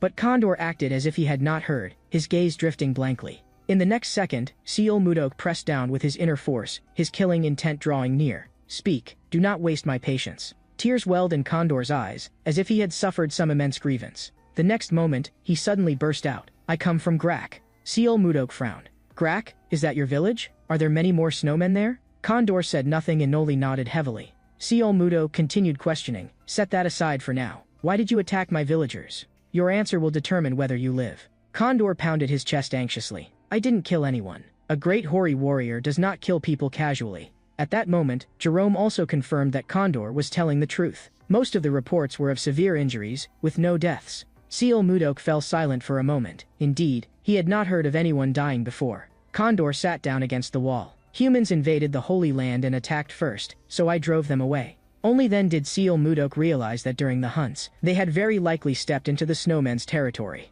In the next moment, Seal Mudok told Jerome to treat Condor's wounds. While Jerome treated him, Seal Mudok stared at Condor, his tone easing but becoming even more oppressive. Tell me where the Holy Land is. My people will not step into it again. Condor became excited. Really? Seal Mudok replied blandly. Of course, but the way you speak to me is far too casual. You should at least understand respect. But Condor clearly had no idea what respect meant. Seal Mudok could not even be bothered to argue. Forget it. Why bother getting serious with someone who can barely even speak properly? At that moment, Jerome reported, the treatment is finished. Seal Mudok turned and left. Since it's done, we're leaving. But Jerome called out from behind him, may I make a request of you? In the blink of an eye, Seal Mudok had already been in the northern frontier for a full 3 months. And Edmund had sat by the well, stubbornly waiting for Seal Mudok for those entire 3 months. At this moment, he finally broke down. Our merchant guild is finished. Sir Magic Swordsman clearly promised me that as long as I held on for 3 months, he would definitely send the ice. But even now, there hasn't been the slightest bit of news. Just as his assistant was about to comfort Edmund, an enormous shadow fell over their heads. Edmund looked up, and his pupils contracted sharply. A giant frost wyvern was descending from the sky. The oppressive force of the wyvern landing directly made both men's backs turn cold. Savina, riding on the wyvern's back, revealed a sweet smile. Long time no see, Mr. Edmund. I've come to deliver the ice. Edmund was instantly overjoyed. I knew Sir Magic Swordsman would keep his promise. Looking at the enormous creature before him, he could not help drawing in a sharp breath. It was actually a frost wyvern. A monster that one alone could contend against an entire Night Order was being used merely to transport ice. Sir Magic Swordsman went to the Northern Territory. Just what did he do there? At that moment, Savina suddenly remembered something. She looked at Edmund. Master asked me to deliver this letter to that person. Edmund understood immediately. Sir Magic Swordsman truly is deeply devoted. Inside the royal palace, Princess Ishilda held a teacup, quiet as ice. A young man sat opposite her. Your Highness, thank you for accepting my invitation. This man was none other than Justin, the son of Duke Icarus. He took a light sip of red wine and sneered inwardly. She's still that cold. She won't even give a perfunctory smile. The harder she is to obtain, the more interesting she becomes. One day, I'll make her smile. At that moment, a maid stepped forward and whispered a report into Ishilda's ear. Ishilda, who was usually so cold, became visibly excited at that very instant. Baron Blizzard sent a letter. She stood up immediately. We're going at once. Justin suppressed his displeasure. Princess, wait, I came early in the morning just to see you. Ishilda turned back, her tone crisp. I heard your sword training leaves you with too little time every day. Don't waste your time here. Before Justin could speak again, Ishilda had already turned and left. Watching her departing figure, Justin's fury surged straight to his head. He smashed a fist down onto the table. His gaze darkened. One day, I'll make you learn what I'm capable of. Inside the room, Ishelda impatiently tore open the envelope. To Princess Ishelda, with affection. I wonder whether you have been well lately. I have been worried about you the whole time. Thanks to the lucky charm you gave me, everything has gone smoothly on my side. The Northern Territory is very suitable for living. There are warm hot springs and dazzling crystal caves. I have built a city here called White Ice Castle. It is beautiful here, but it has one fatal flaw. That is the absence of you. Without you, I feel an emptiness here unlike anything I have ever known. Enclosed is a small gift to carry my longing. I will write to you again. Missing you, Baron Blizzard. Ishilda quietly looked at the crystal ice flower in her hand, its glow cold and dazzling.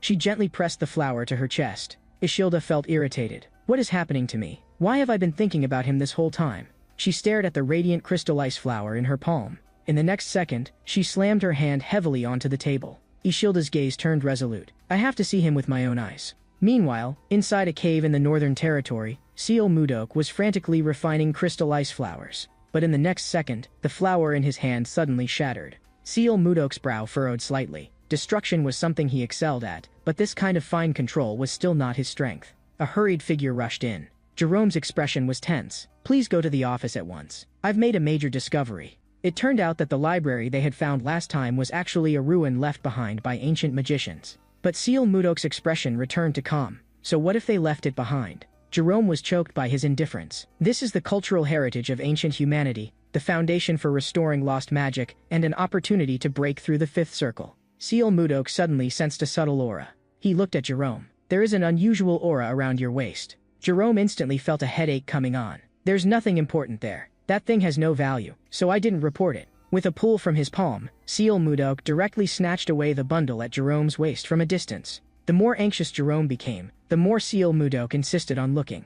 But when the bundle was opened, what was inside left Seal Mudok unable to make sense of it at first. They were all small blue stones like ice crystals. Jerome explained that they were called mana stones, ores that condensed mana. Seal Mudok tossed the stones onto the table. You hid these away, what were you planning to do? It turned out that Jerome was already a fourth circle mage, only one step away from the fifth, yet he had never managed to break through that barrier. So after discovering the mana stones, he thought he might be able to use them to achieve a breakthrough.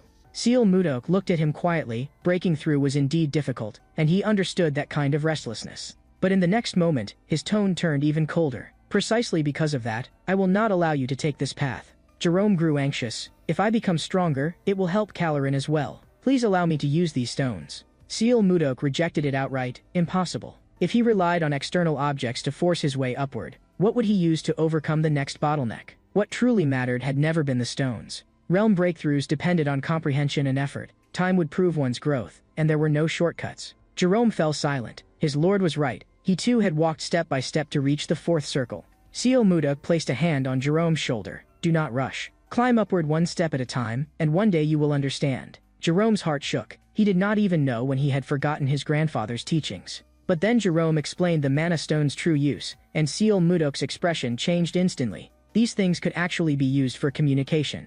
As long as communication magic was cast on a mana stone, even people who knew no magic could converse through it. And the distance almost ignored all boundaries, reaching any corner of the world. Seal Mudok lowered his voice. Jerome, do you know what matters most in ruling a territory? The speed of information transmission. Inside the office, Seal Mudok gave the order. Immediately turn all the mana stones into communication stones. In White Ice Castle, everyone immediately began testing the mana stones. Seal Mudok listened to the voice coming from the stone in his hand. I can hear you clearly, Jack. Jack was trembling with excitement. At that moment he was in the sky above a plane 10 kilometers away from White Ice Castle. Jack circled through the air on a wyvern. There's absolutely no problem. Seal Mudok looked at the communication stone. There was almost no noise at all. The experiment had succeeded. At that moment, there was another disturbance at the door. It turned out that Savina had returned on a wyvern.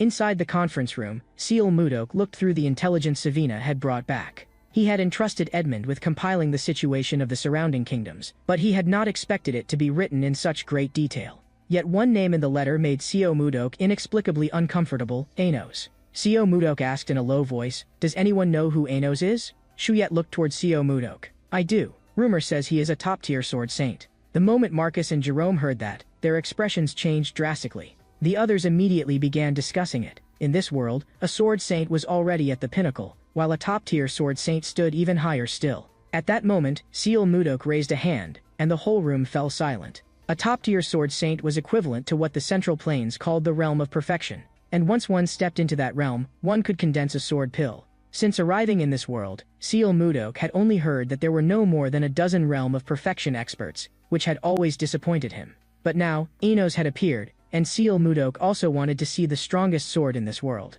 Shuyet stood up and added, that top-tier sword saint has another characteristic. When he uses swordsmanship, the fragrance of plum blossoms spreads. Those words made Seal Mudok's heart jolt violently. Because in the Central Plains, there was also a sword art whose strikes carried the scent of plum blossoms, the Huashan sect. A chill ran down Seal Mudok's spine.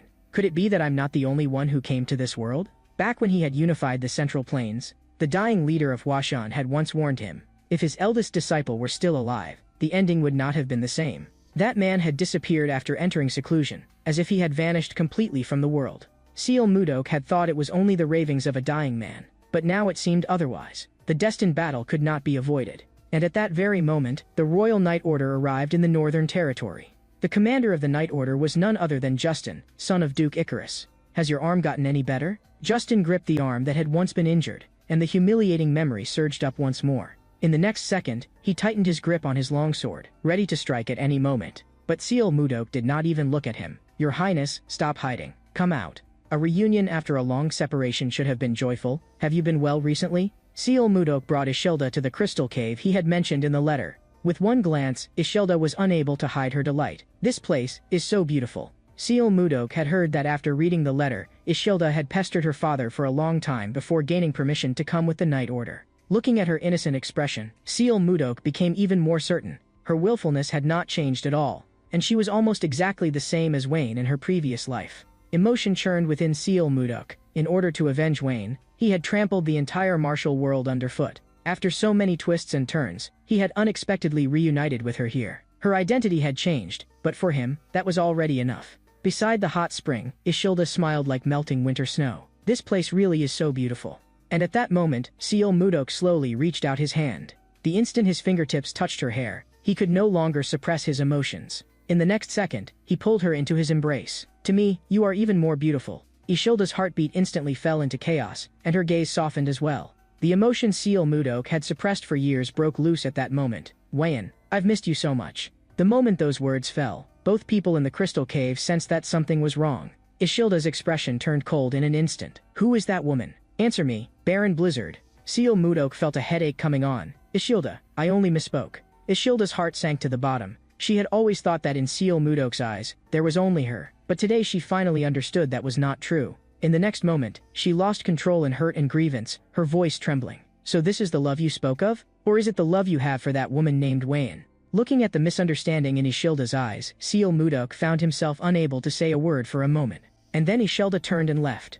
She looked back at Seal Mudok in disappointment. You don't need to explain, and it doesn't matter. Because the answer is already obvious. Watching Ishilda's departing back, Seal Mudok was full of unspoken bitterness. Even if he explained everything, she might not understand. In the midst of the wind and snow, Seal Mudok silently turned and walked away. His heart churned without end. Perhaps time would say what they could not. But at that very moment, an assassin struck from behind, the fatal blow as fast as lightning.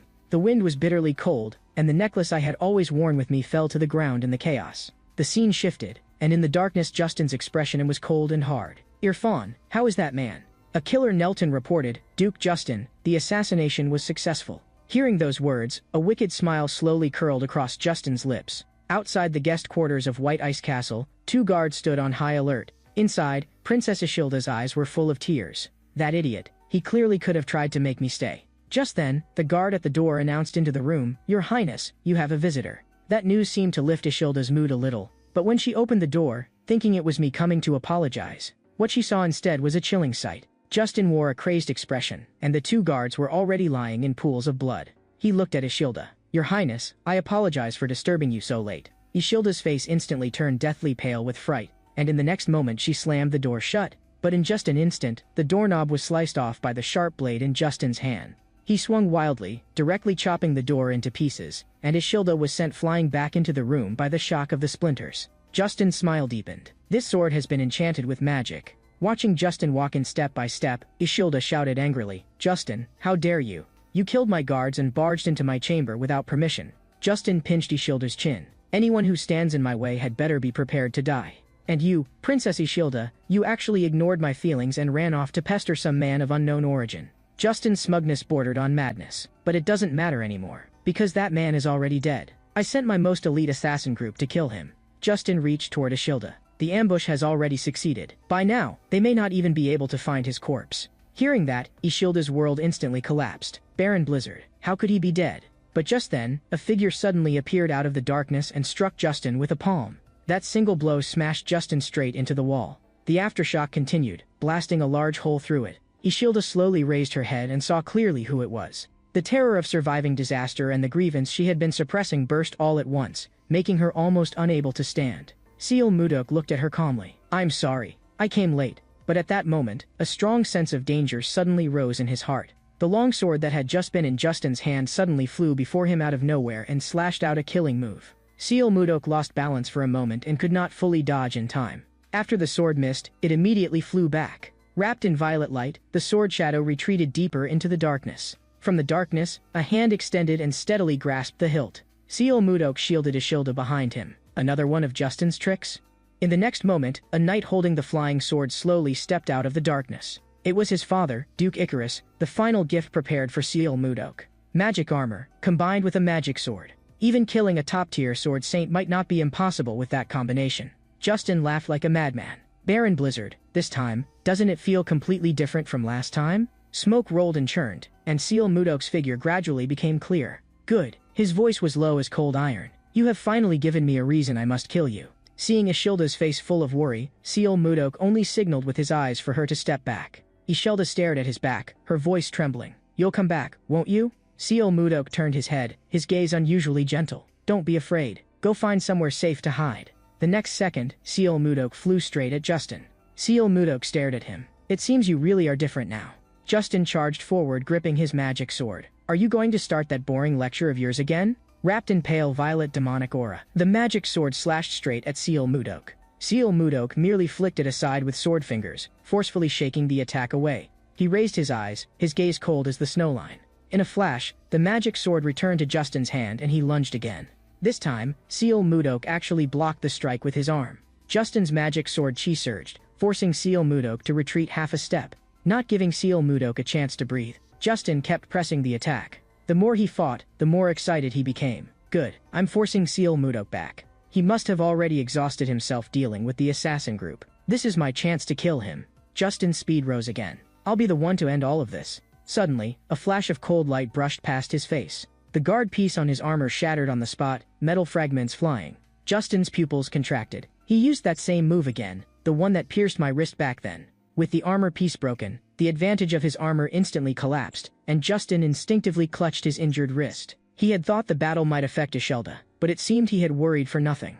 A chill rose in Justin's heart. Was he pretending to be suppressed just to widen the distance between himself and the princess? In the next moment, cold light burst from Seal Mudok's palm. If you dare lay a hand on Ishilda, you will pay the price. Justin felt an invisible pressure crashing down on him, making even his breathing heavier. He struck first, making his final desperate attempt. But it was already too late. Seal Mudok's icy true chi had already taken shape. As the true chi swept over him, Justin's whole body instantly stiffened. The next second, fierce cold light exploded, dazzling and blinding. Seal Mudok was this cautious for only one reason. He could not lose her again. A cold radiance blossomed in the air. When the cold light dispersed, it also marked the complete end of Justin's arrogance. In the wind and snow, he trembled like a sieve. Justin's eyes were filled with terror. His strongest trump cards had all been shattered. Seal Mudok looked down at him. Stop wasting your effort. I have already crippled your Dantian. From this day forward, for the rest of your life, you will never again be able to gather or use magic. Hearing that, Justin felt as though he had fallen into an icy abyss. In despair, he still threw a punch in an attempt to fight back. But it only humiliated him further. Seal Mudok raised a hand and struck him into the snow with a palm. Spend the rest of your life regretting what you did tonight. From now on, you too will become the kind of weakling you have always trampled on. At some point, the sun had already risen.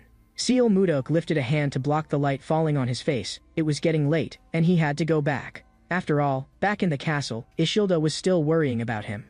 And just like that, Justin's scheme was completely cut short. At this moment, there was even a trace of eager warmth on Seal Mudok's face. All the trouble had been dealt with, and what remained next was only his date with Ishilda. But the sight before him made him freeze. What was going on? What were Ishilda and Jerome doing? Time returned to 15 minutes earlier, when Seal Mudok had mobilized everyone to search for the necklace he had lost during the assassin ambush. It should be nearby. Search quickly. Whoever finds it first will be heavily rewarded. Jerome walked over beside him. You said you were ambushed by assassins here, and you lost a precious pendant? I checked. The assassin group was very strong. How did you escape unharmed? They had no real strength at all. Seal Mudok's voice was cold and hard. They only know how to hide and launch sneak attacks. A bunch of weaklings. If I hadn't needed to save Ishilda at the time, I wouldn't have lost even a single hair. Jerome nodded perfunctorily. Right, everything you say is correct. You're the strongest. Ishilda's voice came from behind them. So it really was because of me that you lost it. They saw Ishilda with tear stains all over her face. If you had looked for it first then, you definitely would have found it. But you didn't, because you ran off to save me. Seal Mudok immediately explained. No, Your Highness. If anyone is to blame, it's that bastard Justin, right Jerome? Ishilda was startled to see Jerome as well. Why is Count Jerome here? I heard you disappeared. Seal Mudok's expression instantly turned unpleasant. Jerome gave an awkward smile. That's how it is. I know you're happy, but you're being so enthusiastic. I'm a little at a loss. A trace of jealousy flared in Seal Mudok's eyes. You two seem rather close? Jerome hurriedly explained in fright. It's not what you think. Is that so? It looks exactly like that to me. The maid Lancia reminded in a low voice. Your Highness had better clear up the misunderstanding as soon as possible. Seal Mudok frowned. Jerome used to be the person you respected most? Ishilda answered softly. Yes, Count Jerome is an extraordinary man. He was once a noble who truly cared for the people. When I heard he had been exiled to this barren land, I was very upset. You cannot imagine how heartbroken I was when I learned he had disappeared. Seal Mudok and Jerome exchanged a glance. I see, then why didn't you say so? Jerome explained blandly. Who goes around publicizing their own good deeds? Seal Mudok turned to Ishilda. Then why did you say, used to be? A faint blush appeared on Ishilda's face. Because now, I've met you. In that instant, the air turned ambiguous. Ishilda hurriedly ran off. Right, weren't you looking for your pendant? I'll go search over there. The maid quickly chased after her as well. And after running for some time, the princess finally stopped, trying hard to steady her breathing and calm her racing heart. Suddenly, she saw something on the ground glimmering with purple light. She crouched down. As though fate had arranged it on purpose, she had actually found the necklace. And when Ishilda placed the necklace back into Seal Mudok's hand, memories of her previous life began to awaken little by little in her dreams. That woman named Wayne seems to have an inseparable bond with Baron Blizzard. In the dream, she called him brother with intimate affection. Ishilda should have felt jealous, yet at this moment, she felt something she could not quite explain. Seal Mudok suddenly spoke, interrupting her thoughts. He turned in motion for her to follow. Princess Ishilda, would you like to go on a trip with me and change your mood? Above the sky, a massive frost wyvern descended in an instant. Its huge shadow scared the maid so badly that she dropped straight to the ground. But Ishilda's eyes lit up, and she could not even resist cheering. She was too excited to suppress it. This is the first time I've ever seen someone tame so many frost wyverns. At that moment, Jack and Jerome also walked over. My lord, we can depart now. Seal Mudok asked, is that thing ready? Just then, a snowball suddenly shot over, scaring the maid so badly that she fell back onto the ground again. Jerome lowered his head in apology. I didn't mean to scare you. And that snowball was actually Condor in transformed form. At Seal Mudok's request, Jerome had turned Condor into this small shape. The snowman who had once inspired terror had now become Ishilda's pet. Seeing how happy she was, Seal Mudok finally showed a trace of satisfaction. Everything was ready, so now it was time to depart. Seal Mudok sat atop the wyvern and extended a hand to Ishilda, signaling her to come up. Ishilda looked up at Seal Mudok. The next moment, Seal Mudok had already grasped her hand and pulled her up beside him. The huge figure of the frost wyvern swept across the northern sky. Leaning in Seal Mudok's arms, Ishilda felt unexpectedly secure. But the thing she found hardest to overcome now was her fear of heights. Seal Mudok gently placed a hand on her shoulder. Princess, look ahead. Ishilda slowly opened her eyes. In the next second, she froze. That was a sight she had never seen before. The gentle sunset passed through the clouds, colors spreading across the sky in brilliance so dazzling it stole the breath away. On the wyvern's back, Seal Mudok leaned close to her ear and asked softly, now, do you feel any better? Ishilda's heart suddenly softened. In the next second, a faint smile appeared at the corner of her lips. So he had been thinking of me all along. She looked up at Seal Mudok. Thanks to your arrangement, I feel much better. Seal Mudok held her tighter. Then hold on firmly. We're about to accelerate. The wyvern tore through the sky, stars filling the heavens, and the distance between them quietly narrowed. The scene shifted to an estate in the kingdom of Gaia. Rhea was somewhat surprised when she saw Seal Mudok. Why didn't you contact us in advance before coming? Seal Mudok smiled faintly. I'm only here to relax. Jerome can handle anything important. At this moment, nothing was more important than his date with Ishilda. Seal Mudok looked at Ishilda. This manner was prepared especially for you. Do you like it? Ishilda turned to look at Seal Mudok, but unintentionally caught sight of the pendant around his neck again.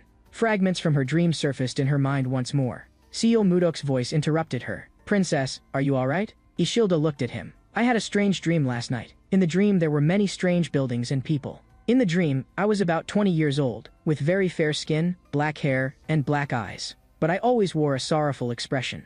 In the dream, my father kept desperately trying to stop my marriage. Ishilda gave an awkward little smile. Anyway, it was a very strange dream. Seal Mudok already understood part of it in his heart, and his fingers unconsciously tightened around the necklace. Ishilda showed a look of recollection. And, in the dream I was anxiously calling for someone the whole time. I called him brother. Hearing that, Seal Mudok's expression wavered slightly. In his long life, only one person had ever called him that, Wayan. Ishilda noticed his unusual reaction and asked worriedly, Baron Blizzard, are you alright? Seal Mudok gripped the necklace tightly. I lost my composure.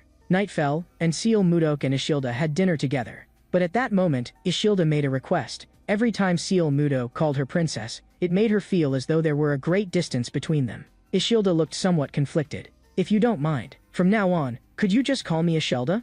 A flash of surprise passed through Seal Mudok's eyes, yet Wayne's shadow rose once more in his heart. In the next moment, Seal Mudok smiled lightly. Alright, I understand. Time passed little by little, and dinner soon came to an end.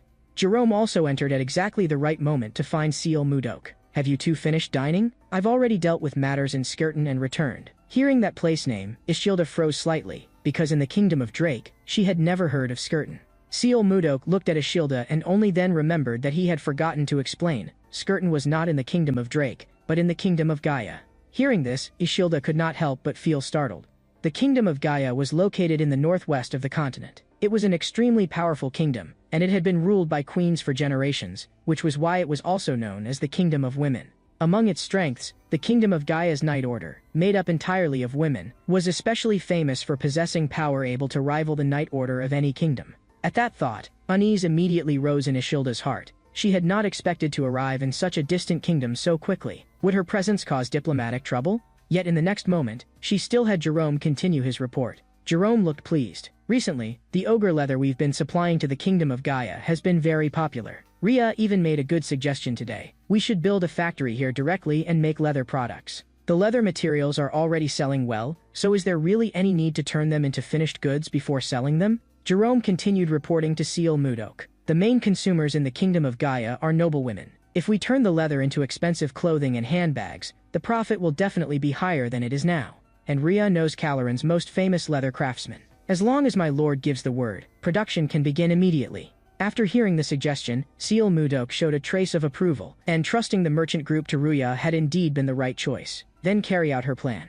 Jerome bowed his head. Understood. I'll make the arrangements at once. But just then, a burst of commotion suddenly rose outside. When everyone went to the door to look, flames were soaring into the sky not far away. Jerome's expression tightened. The source of the fire was far too close to their merchant group. If it was not controlled immediately, the flames would soon spread to their buildings. Seal Mudok turned back and said to Jerome, I'll go take a look. You and Ishilda stay here. The next second, Seal Mudok leapt downstairs and headed straight for the blaze. The situation at the fire scene was extremely dangerous. The flames were too fierce, and no one dared approach. When Seal Mudok stood before the fire, he realized the situation was even worse than he had imagined. But just then, footsteps sounded behind him. Jerome and Ishilda had not stayed where they were, but had followed after him. Ishilda hurriedly explained, I was worried about you, so I came. Suddenly, Seal Mudok seemed to hear cries for help from deep within the fire. He turned and walked step by step toward the sea of flames. Amid Ishilda's cries, he did not hesitate and rushed straight in. He broke through a window and entered the burning building. Inside, black smoke billowed and flames roared. Seal Mudok gathered a force of icy inner power in his palm, then pressed his hand to the ground. In the next instant, a vast surge of inner force erupted, and the icy energy spread along the ground, freezing the flames in an instant. Cold chi and blazing fire collided head-on, producing a harsh tearing sound. The inferno that had just been devouring everything was forcibly suppressed. Only then did Seal Mudok discover that an unconscious woman was lying on the ground. He extended 2 fingers to feel the pulse at the side of her neck. Tough enough to survive, Seal Mudok said quietly. She's actually still alive. Seal Mudok picked up the woman and rushed outside, but in the next second, half-collapsed burning beams and debris crashed down. The icy power inside Seal Mudok exploded outward in all directions. The building, which had been engulfed in flames just moments earlier, was instantly shrouded in freezing energy. Watching from outside, Jerome felt his scalp go numb. Was that 8th circle freezing magic, or even 9th circle? Yet at that very moment, a trace of joy instead appeared on Ishilda's face. Amid the cold mist, Seal Mudok slowly emerged carrying the woman over his shoulder. The lights flickered, and a man spoke with a grave expression. I have seen signs of rebellion. The princess's gaze turned sharp as a blade. Who dares rebel against those above them? But in the next moment, the figure of the man before her gradually blurred. In a daze, the woman slowly opened her eyes. She sat up, completely bewildered. What place was this? A ray of light shone in through the doorway. The woman pushed the door open and stepped out, her gaze turning colder. She did not recognize a single one of these people. Ria stepped forward. You're finally awake. Are you still feeling unwell anywhere? The woman carried a natural arrogance in her bearing, and Ria told her that this was the Caloran merchant group. The woman understood at once. So this is the merchant group that has recently become famous for its leather trade. But why don't you recognize me? Aren't you residents of the Kingdom of Gaia? Ria looked at her. We are Caloran from the Kingdom of Great, which is why we're called the Caloran merchant group. The woman narrowed her eyes. Who saved me? Ria answered. It was our Baron Blizzard. He rescued you from the fire. The woman walked up to Seal Mudok. I heard that you were the one who saved me. I thank you for it. My name is Sylar McMahon.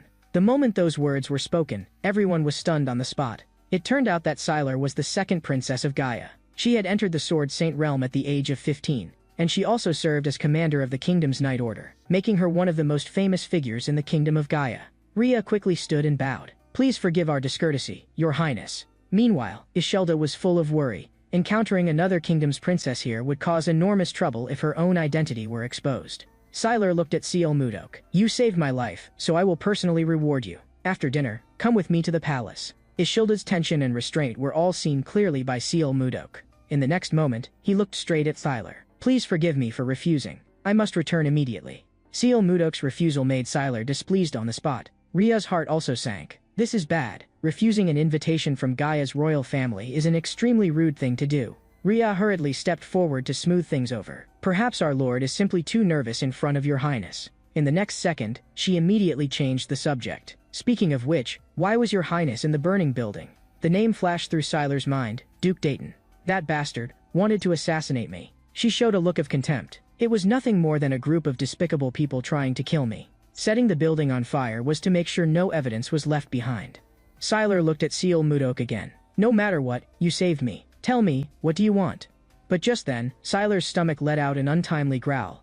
Seal Mudok swept her with a cold glance. Forget conditions for now. Fill your stomach first. He paid no mind to her anger. You haven't eaten anything since last night. Sit down and eat with us. Though full of displeasure, Sylar ultimately could not resist the temptation of food and sat down anyway. But just then, she noticed something. A longsword leaning against the wall. She could not help asking, whose sword is that? Seal Mudok answered lightly, mine. Sylar's movement stopped at once. So you use a sword? I am the commander of the Night Order, and I want to see your swordsmanship. Baron Blizzard, after the meal, let's have a match. Seal Mudok's gaze was icy. I refuse. I do not spar with people weaker than me. Sylar instantly flew into a rage. He dare say I'm weak? What does he take me, a sword saint, for? Because she was a woman, many male swordsmen would also refuse her challenge invitations, and there was only one way to force them to accept. In the next moment, Sylar stood up, her eyes full of disdain. It seems you're afraid of losing.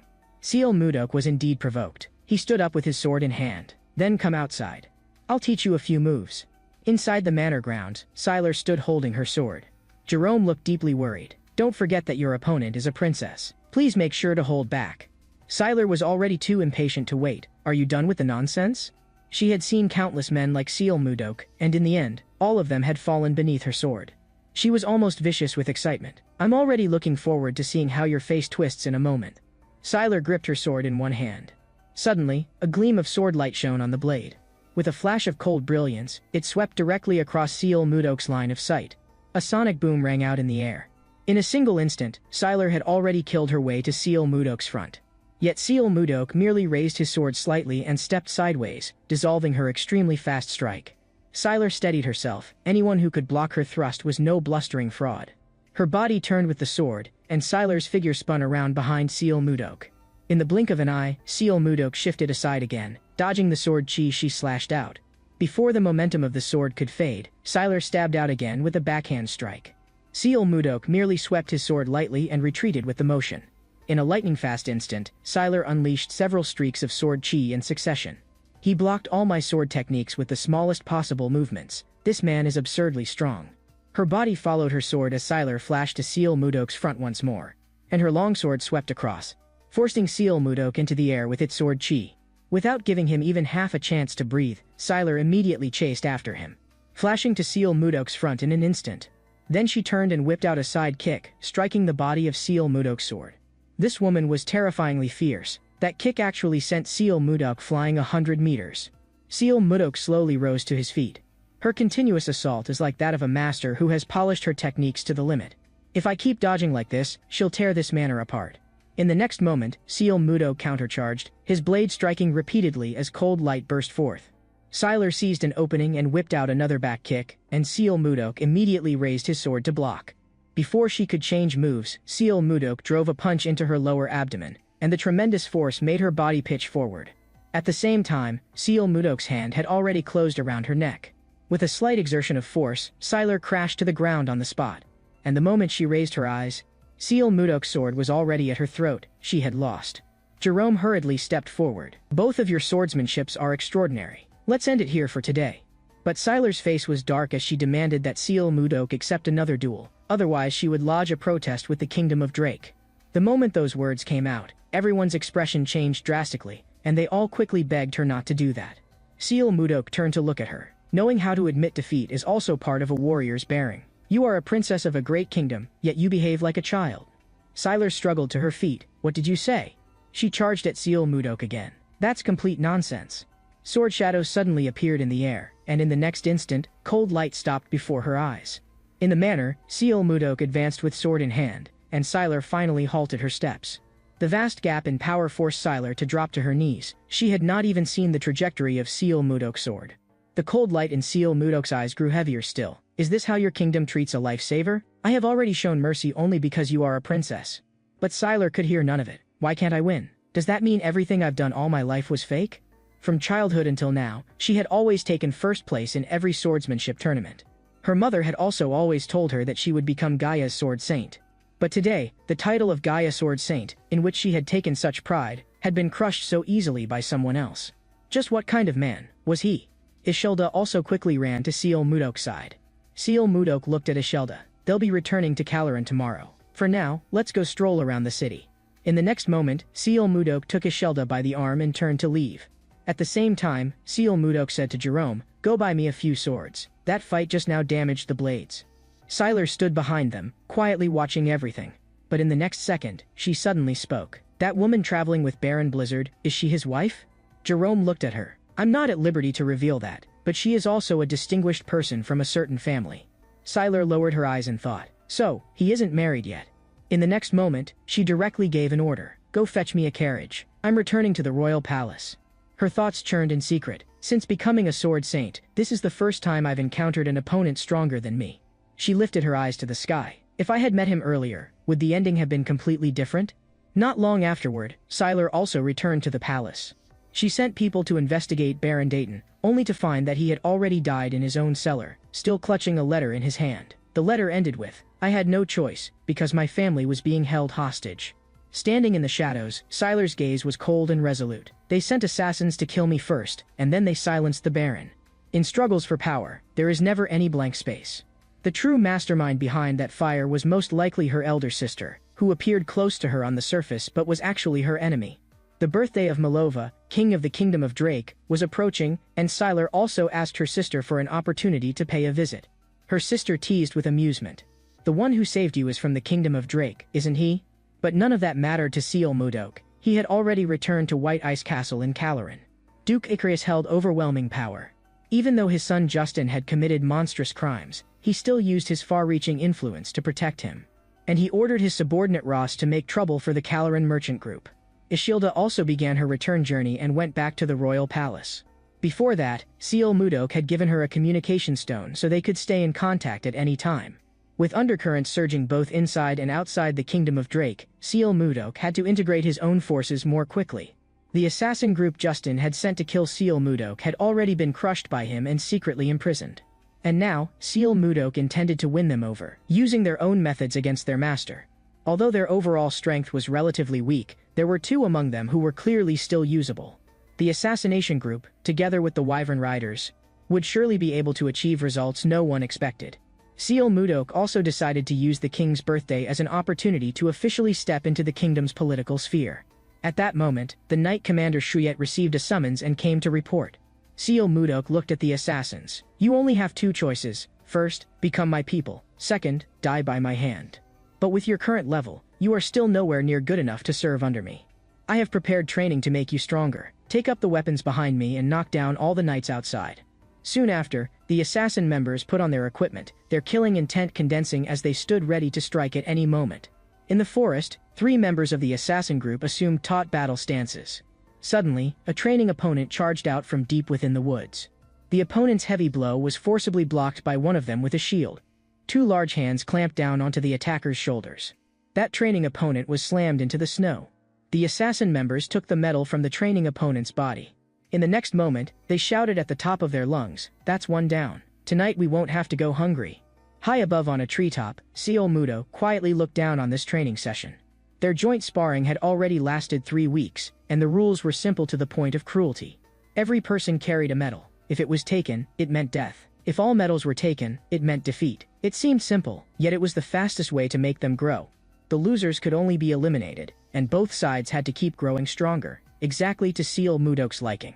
He looked into the distance, where the signal from the tracking magic lit up once more. The assassins had all been marked with tracking magic. The moment they left the designated area, the signal would light up. A man was running wildly through the snow, and a cold voice sounded beside him, "Miller, this is the 10th time already." Miller's whole body shuddered. And when he looked up, he saw that familiar figure. Seal Mudok's voice did not contain the slightest warmth. "I told you, if there's a next time, you're dead." Miller panted heavily. "I don't have time to play this kind of game with you." In the next second, a strike landed on the back of his neck, and he collapsed on the spot, unconscious. Beck, the assassin squad leader, dropped to one knee. "Forgive us, my lord. Please be magnanimous and spare us this once." Seal Mudok looked down at Beck. Why is he the only one so desperate to escape? Beck answered, "He wants to avenge his family. When Miller was young, everyone in his family except him was killed. He received information that the enemy who murdered his family will attend the banquet in the kingdom's capital next month." Hearing that, Seal Mudok fell silent. Snow swirled in the wind, inside White Ice Castle, and Miller's tightly shut eyes slowly opened. I quietly looked out the window. At King Drake's birthday banquet, there will be hundreds of majors and knights on guard. Do you think you can succeed in sneaking in alone to assassinate your target? Miller looked at me. "Beck, did the captain tell you about me?" In the next moment, he clenched his fist. "I have lived my whole life for revenge. As long as I can have my vengeance, I don't care even if it costs me my life." I turned back to look at him. "I can tell you clearly that you probably won't even be able to get close to your enemy. In the end, you'll only throw your life away for nothing. But I can attend that banquet as a noble, so we can make a deal. That is, I will help you get your revenge, and in return, you must sincerely swear loyalty to me." Miller frowned. "Why would you help me? There are plenty of assassins stronger than I am." I looked at Miller. "Beck told me that among people in their 20s, you're the only one who became a top-tier assassin. What I value more is your potential." I extended my right hand to him. "So the assassination squad I am building needs you. Now, are you willing to make this deal with me?" Memory surged, and hatred pierced to the bone. In the next moment, Miller knelt before Seal Mudok. "As long as I can get my revenge, I'm willing to do anything." Seal Mudok was very satisfied with this result. "We leave in a few days. Make your preparations before departure." Just then, Savina pushed the door open and entered. She looked at Seal Mudok with a face full of joy. "Master, the ice cream is ready. You can come eat it now." But the moment Miller saw Savina, he froze. He pressed a hand to his suddenly racing heart. "That woman is?" The scene shifted, and in the conference hall, Seal Mudok and the various captains were conducting their daily routine report. Suddenly, Jack shoved the door open and rushed in, flustered and furious. "I really can't take it anymore. That damned bastard has blocked off all the land routes." Seal Mudok lazily raised his eyes. "Jack, calm down. Explain it clearly." It turned out that Viscount Ross of Tot City had been making things difficult for the Caloran merchant caravan lately. And now, he had simply sealed the road completely. Seal Mudok looked at Jack. "Then take a detour, or use the Frost Wyverns to fly over, isn't that enough?" But Jerome reminded him that the Frost Wyverns had limited carrying capacity, and some goods could only go by land. And to reach the capital, Tot City was an unavoidable route. And with the king's birthday approaching, Ross blocking the road at a time like this was most likely an attempt to prevent my lord from attending the banquet. Seal Mudok frowned. I have no grudge against him, so why would he do this? From Jerome, Seal Mudok learned that Ross was one of Duke Icarus's subordinates. Not long after Justin returned, this happened, so there was an 80% chance that Icarus had ordered it behind the scenes. Seal Mudok let out a cold laugh. Since they made the first move, then they can't blame me for striking back. Hearing that, Jerome almost jumped. My lord, are you considering launching a territorial war? A territorial war meant an open war between lords, one that even the king could not directly interfere with. By the rules, launching a territorial war required first informing the king and issuing a declaration of war to the opponent.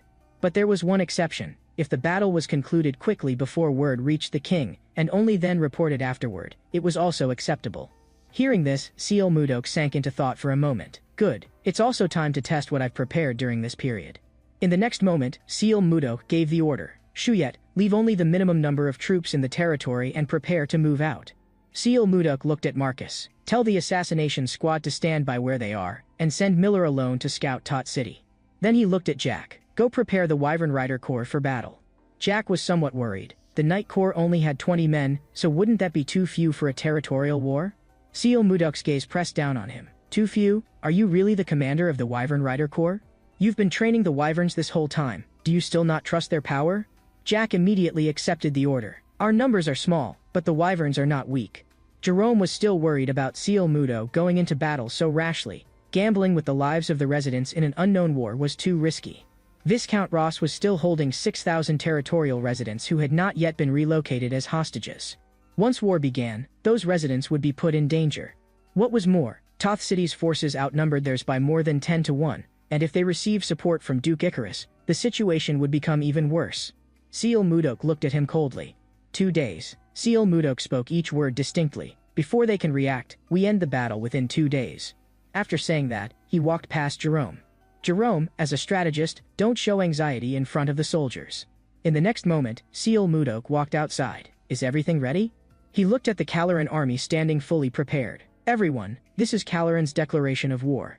The scene shifted, and on the other side, Ross was still arresting Caloran residents in Tot City. In his view, this plan was flawless.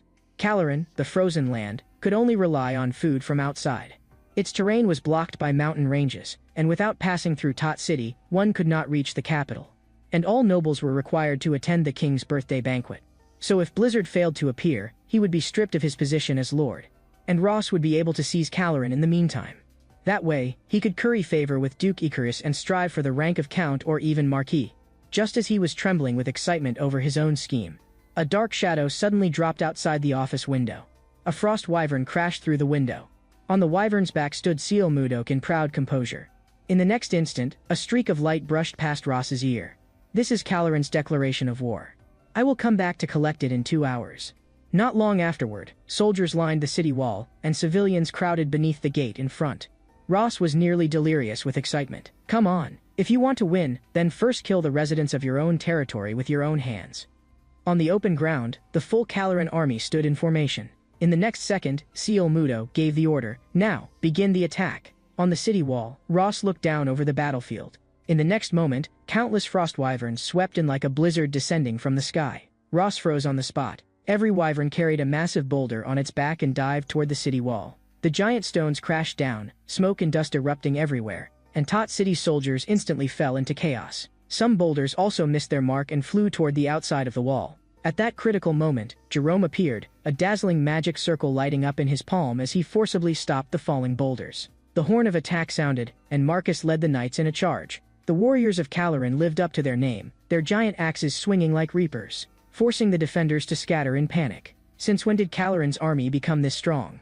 A massive frost wyvern landed on the city wall, and a single roar was enough to shake people to their core. High above, Seal Mudok kept his eyes fixed on the battlefield the entire time, ready to step in with support at any moment. Before a squad of fully armed knights, Seal Mudok drifted lightly down to the ground. Their scalps instantly went numb. Where had he appeared from? In the next moment, they all charged together. He's only one man. Attack together. Seal Mudok merely raised one finger, and the power of ice condensed into thin threads, instantly piercing through their bodies. Seal Mudok's figure flashed, already appearing behind them like a phantom. In the next second, the icy inner force exploded within their bodies, and the entire squad of knights collapsed at once. Standing atop the city wall, Seal Mudok looked into the distance. Now, only that person remained. Ross had already reached the end of the road. and his soldiers had long since been scared out of their wits. He kicked one of them. "You useless trash." His only hope was to hold out until Duke Icarus's reinforcements arrived. But his cruelty caused his subordinates' resentment to erupt completely. One soldier suddenly struck, punching him in the face. Ross was knocked to the ground on the spot. In the next second, those few soldiers turned and ran. "If someone's going to die, die by yourself, you idiot." Just then, a bone-piercing chill rose behind Ross, and a pressure like a giant eye opened behind him. Seal Mudok's figure also appeared before him. Seal Mudok approached step by step. "Viscount Ross, it seems things did not go the way you imagined." Ross suddenly dropped to his knees and cowed out. "I was wrong. I admit defeat. I was also only acting under Duke Icarus's orders, against my will. Please spare me." Jack arrived riding a frost wyvern. "We captured the soldier who was trying to go to Duke Icarus's territory to report the news." The moment those words were spoken, Ross's face turned deathly pale. Seal Mudok lowered his voice to the extreme. "You worked hard to spin lies for so long, Viscount Ross. You dared persecute the people of my territory, then repay it with your life." In the next second, Seal Mudok reached forward with one hand. But at that very moment, a curtain of light sprang up in front of him and actually blocked the attack. Seal Mudok turned to the side. "What are you doing?" The one who had intervened was actually Jerome.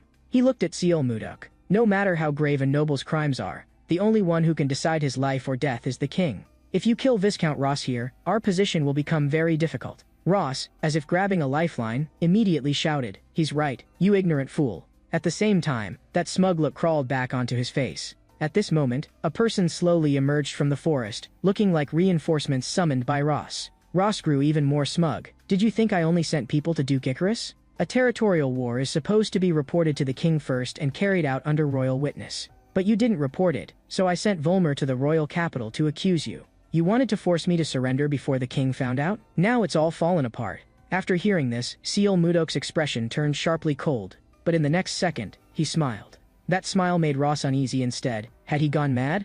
Seal Mudok looked at Volmer beside Ross. "Now, you can reveal your true identity." In the next moment, Volmer raised a hand and tore off the disguise from his face. Under the stunned, speechless gazes of Jerome and Ross, the human skin mask was pulled away, revealing none other than Miller, the assassin secretly trained by Seal Mudok. At the same time, a cold gleam flashed in Seal Mudok's eyes. Ross finally realized that all hope was gone, and only despair remained in his eyes. Fear crushed his reason, and Ross turned to flee. Icy true energy surged through the ground, freezing both his feet in an instant. In the next moment, Seal Mudok clenched his fist and gathered force. Unable to move, Ross could only watch helplessly as the fist came crashing toward him. In a split second, the gale burst open, and that punch, carrying terrifying inner force, landed on his face. The immense force sent Ross flying 100 meters. In the next second, Ross's face twisted and exploded apart, and his body slammed heavily into the ground, falling silent forever. Everyone quietly looked at Ross, sprawled motionless on the ground.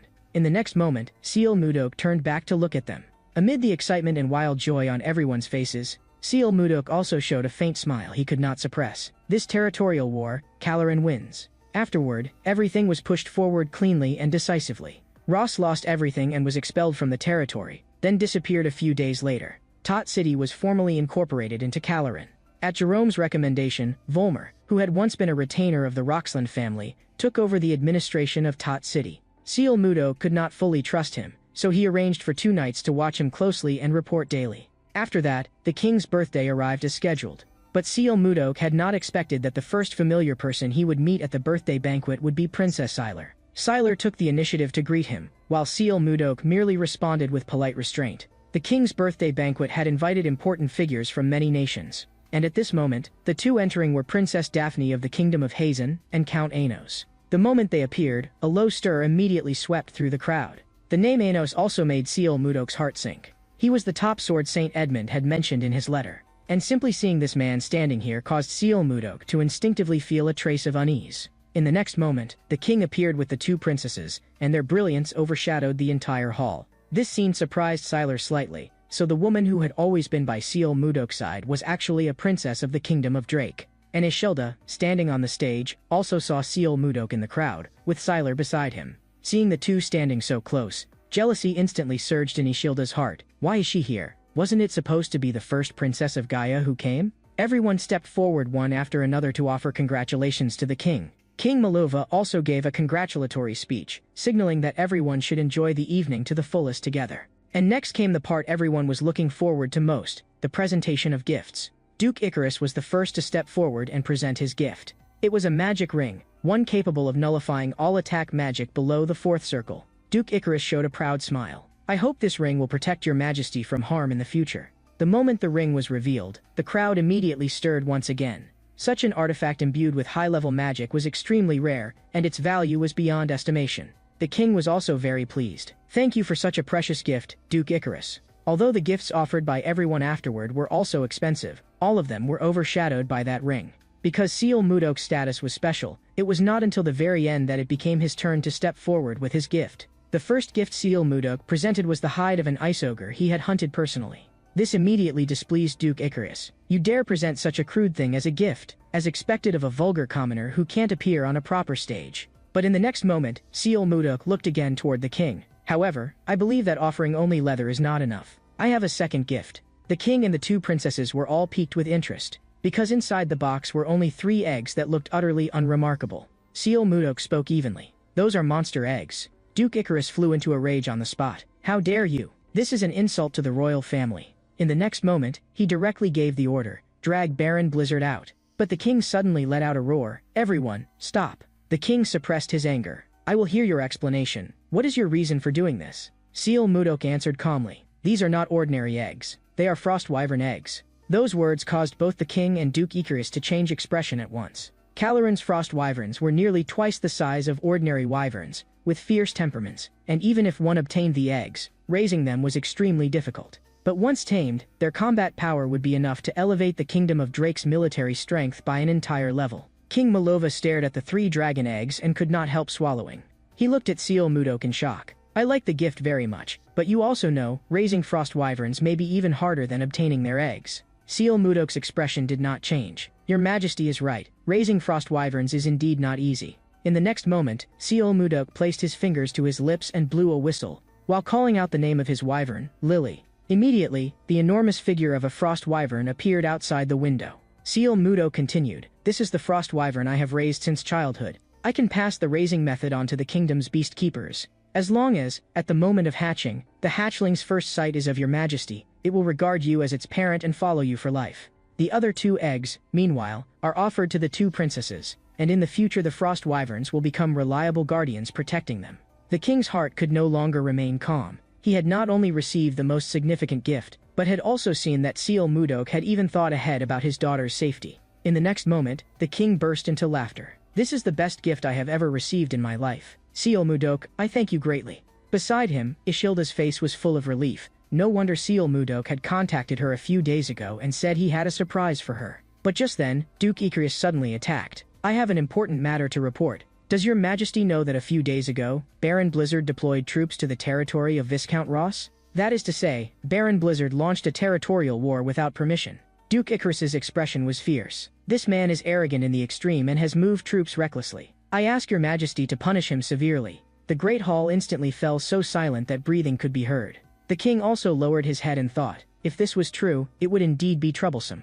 But in the next moment, Seal Mudok asked the king in return, "Your majesty, in the kingdom of Drake, is slave trading illegal?" In the next second, Seal Mudok pulled a scroll from his robes, on which Viscount Ross's slave trade was recorded. "Viscount Ross abducted citizens of my territory and sold them as slaves." Standing in the great hall, Seal Mudok's anger was as cold as ice. When one's own people are sold into slavery, no lord would remain silent. Cold sweat seeped down Duke Icarus's back. He had not expected that idiot Ross, blinded by greed, had secretly engaged in slave trading. Ishilda also immediately added the crucial point on Seal Mudok's behalf. When dealing with someone who is clearly violating royal law, there is no need to inform the king beforehand. A territorial war may be launched immediately. She even deliberately blinked at the king. "Father, am I right?" The king lifted a hand to cover his mouth, as if suppressing a smile and as if weighing the situation. The reason was sufficient, and there was simply no way to blame Seal Mudok for this. In the next second, he followed the flow and made the ruling. "From this moment on, I declare, Tot City is formally incorporated into Caloran territory."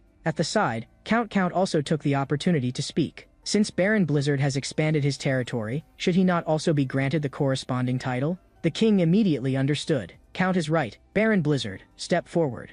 At the king's signal, Seal Mudok stepped forward. The king raised his hand and draped the ogre hide Seal Mudok had presented over his shoulders. "From this day onward, I appoint you as Viscount Blizzard." Promoted in rank and title, He received congratulations from the entire hall, with only Duke Icarus's face darkening to black. Duke Icarus's gaze was sinister. He would stop at nothing to pull Seal Mudok down from this position. In the next second, he turned and left, while in the corner a man had been watching all of this coldly the entire time. Outside the corridor, the night wind rushed in. Seal Mudok felt somewhat gratified by tonight's result. He was moving step by step closer to the center of power, and also step by step closer to Ishilda. But at that moment, the main door opened, and a man walked out. It was none other than Count Enos of the Kingdom of Hazen. Enos got straight to the point. "I finally found you." Those words made Seal Mudok pause slightly. Enos was speaking in the language of the Central Plains. Enos slowly closed the door. "You are an enemy of my Manhwa sect." His killing intent was utterly undisguised. "I walked a long road to find you." He slowly drew the longsword in his hand. A faint scent of plum blossoms drifted through the air, and Seal Mudok's heart suddenly sank. This man was the disciple Elder Zhangpong had mentioned before his death, the one hailed as the strongest rising talent of the Central Plains, Yi Jingcheng. At this moment, Enos drew his sword and advanced toward Seal Mudok step by step. In the palace corridor, killing intent was on the verge of erupting. This was also the strongest enemy Seal Mudok had encountered since coming to this world. Faced with this fated battle, neither of them held back in the slightest. The blood-red sword chi bursting from Enos's blade instantly forced Seal Mudok back. In the next moment, inner force gathered in his palm, vast as a tide. With a flash of splendor, he was already in front of Seal Mudok in the blink of an eye. In the next second, he thrust out his palm, and Seal Mudok was blasted back dozens of meters. The inner force in that palm strike was frighteningly heavy. Seal Mudok's body swayed, nearly losing balance. Without giving Seal Mudok room to breathe, Enos closed in again and slashed out another blood-red stream of sword chi. Seal Mudok could only unfold his movement technique and flash above him, forcibly evading it. After the brief exchange, the two faced each other from a distance. Enos's strength shocked Seal Mudok. The title of strongest rising talent in the Central Plains was absolutely not empty praise. Enos's killing intent surged. "This is as far as you go. 5 years. I searched for you for a full 5 years. That day, you and I were on the same ship. I was always looking for a chance to kill you. But wind, waves, and blinding light swallowed everything, and by the time I came to my senses, I was already here." Enos's aura rose again. "But I never forgot you, and I never forgot the blood debt of Manhwa." That pressure made cold sweat bead at Seal Mudok's temples, and even the taste of the air changed. In the next moment, the longsword in Enos's hand erupted with incomparable sword intent. At last he would be able to kill Seal Mudok and wash away Mount Hua's long-standing hatred. The overwhelming sword intent in the corridor pressed down until Seal Mudok's breathing caught. He might not even be able to block this strike. But just then, the corridor door was suddenly pushed open, and a foot stepped inside. At the sudden disturbance, both Seal Mudok and Enos raised their eyes at once. Princess Sylar walked in. "Viscount Blizzard, I've been looking for you for quite a while. What are you two doing here?" Seal Mudok immediately suppressed his emotions and explained with a smile, "This is an old friend from my homeland whom I haven't seen in a long time. We were just talking for a bit." Enos cast a cold glance over Sylar, the second princess of the Kingdom of Gaia.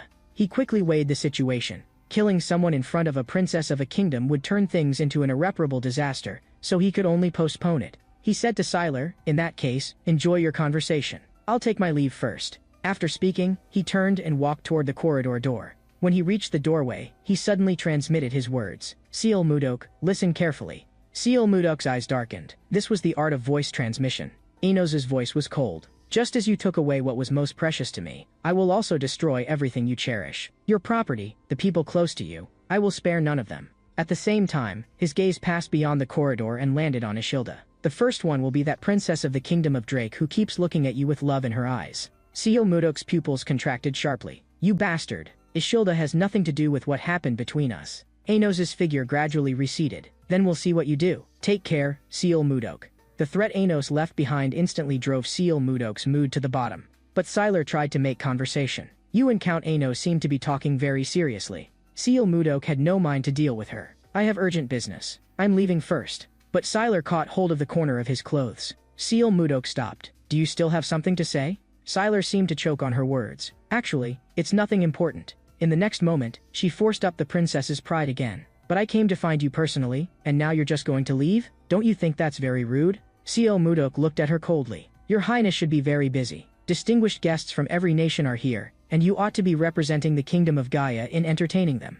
Why are you lingering here pestering me?" Sylar's eyes instantly filled with disappointment and unwillingness. The words "pestering me" stabbed into her heart like thorns. All her life, men had been desperate to exchange even one more sentence with her, but this man was different. In the next moment, she said softly, "Don't misunderstand. I only came to congratulate you on becoming a viscount." Siler felt a tightness in her chest. "That really is all." Seal Mudok also realized his words had been too harsh. "I spoke too strongly. My apologies, Princess Siler, but I truly have urgent business, so I must take my leave." In the next moment, Seal Mudok pushed the door open and entered. "In any case, thank you for your congratulations." The door closed, leaving Siler standing alone in the corridor. Through the glass in the door, she looked inside. And at that moment, Seal Mudok was already striding quickly toward Ishilda, the anxiety on his face completely undisguised. Siler's throat tightened. If I had met him first, would he have liked me? But in the next moment, she forcibly pulled back her emotions. Now is not the time to think about these things. Surviving comes first.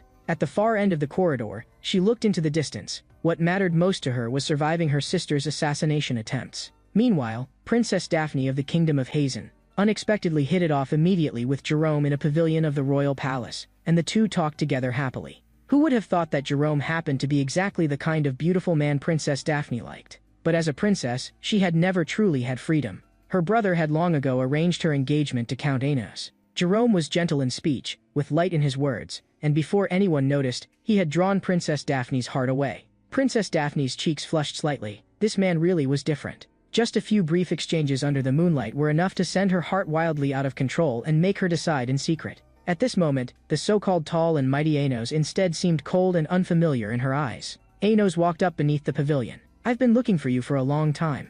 He saw Jerome, and his eyes immediately darkened. "Who is this man?" Jerome replied calmly, "I'm just a passing mage." Then he lowered his head to Princess Daphne and salute. "Since your guard knight has arrived, I will take my leave." But Princess Daphne called Jerome back from behind, and even stepped forward to whisper something quietly to him. That scene made Anos's anger surge. He reminded her coldly, "Princess, you should know. Once the banquet is over, His Majesty has already promised to hold a grand engagement ceremony for us." Hearing that, Jerome's heart shook. Could it be that this encounter can only end here? A look of despair also surfaced in Princess Daphne's eyes. Anos wore an aloof and proudful expression. "So please, little by little, open your heart to me, Your Highness." Princess Daphne's expression dimmed. She had no power to resist her brother's decision. But before leaving, she turned back to look at Jerome. She mouthed the words to him, "3 days from now, see you again." After that, she gave Jerome a charming smile. Jerome remained calm on the surface, but inside great waves were rising. That was the princess's silent resistance, and also her recognition of him, Jerome. The scene shifted to the Royal Merchant Guild building. Seal Mudok, Edmund, and Jerome were discussing one matter. Miller, the assassin Seal Mudok had secretly trained. Before becoming an assassin, Miller had been the second son of Count Kramer's family, a highly prestigious house in the Kingdom of Drake. But 10 years ago, the entire family had been poisoned, and only Miller had survived by chance. Seal Mudok looked at Jerome. After this period of investigation, had he found the real culprit? Jerome told him, on the surface, it was the doing of Baron Badian, but Badian was not the true culprit. Edmund's expression was heavy. Badian was only a puppet. The person who had truly given the order was someone else. Meanwhile, Miller could no longer hold himself back. He had to kill Baron Badian and complete his revenge. But just as he was about to set out, Seal Mudok's group came toward him head-on.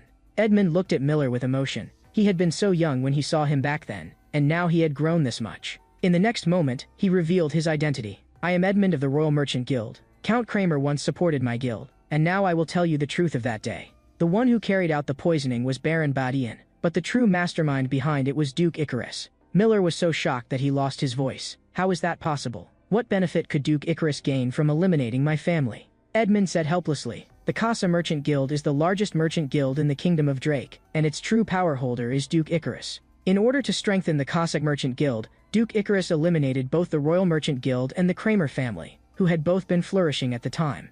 After hearing this, Miller completely broke down. "So that means, all these years I've been serving the very enemy who slaughtered my whole family?" His emotions exploded, and he threw back his head in laughter. How tragic. Seal Mudok and the other two could only watch him in silence, because at this moment any comfort would sound like mockery. Not long afterward, Miller's eyes turned extremely cold. "I'm going to kill Duke Icarus right now." Seal Mudok looked at him. "With your current strength, you cannot kill Duke Icarus, who is a sword saint." But Miller was swallowed by hatred. "So what if I can't? Are you going to stop me?" Seal Mudok raised a hand, and the power of ice rapidly gathered. In the next moment, a sword of ice took shape in his palm. "If you insist on going, then defeat me first." Miller's gaze was like a blade. "No one is stopping me now. I will never back down."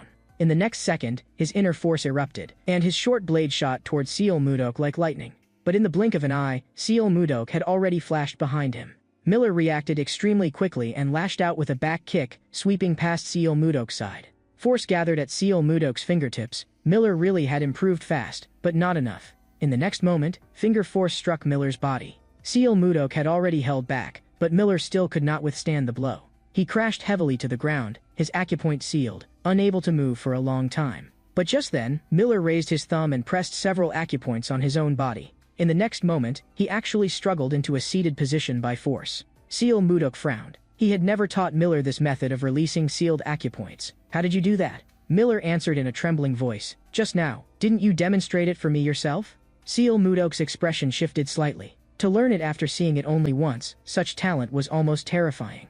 Miller still tried to stand. My fight with you isn't over yet. But in the next moment, he could no longer hold on and fainted. Seal Mudok instructed Edmund, carry him back to his room. When he wakes up, have him come see me. Edmund was worried. Are you going to punish young Master Miller? Seal Mudok looked at him. You're mistaken. Starting tomorrow, I will teach him personally. Seal Mudok even felt a trace of joy in his heart. His judgment back then had been right. Miller was an uncut jade. If polished, he could become a true top expert. Of course, that would take time. But at that moment, the communication stone in Seal Mudok's hand suddenly rang. A voice came from within the communication stone. Viscount Blizzard, it's me, Ishilda. Please help me, it's too cold here. At Ishilda's words, Seal Mudok's heart suddenly sank. Where are you? But in the next second, the communication stone fell completely silent. The situation was urgent, and Seal Mudok had no time to say anything to the other two. In the next moment, he directly sprang into motion and rushed out.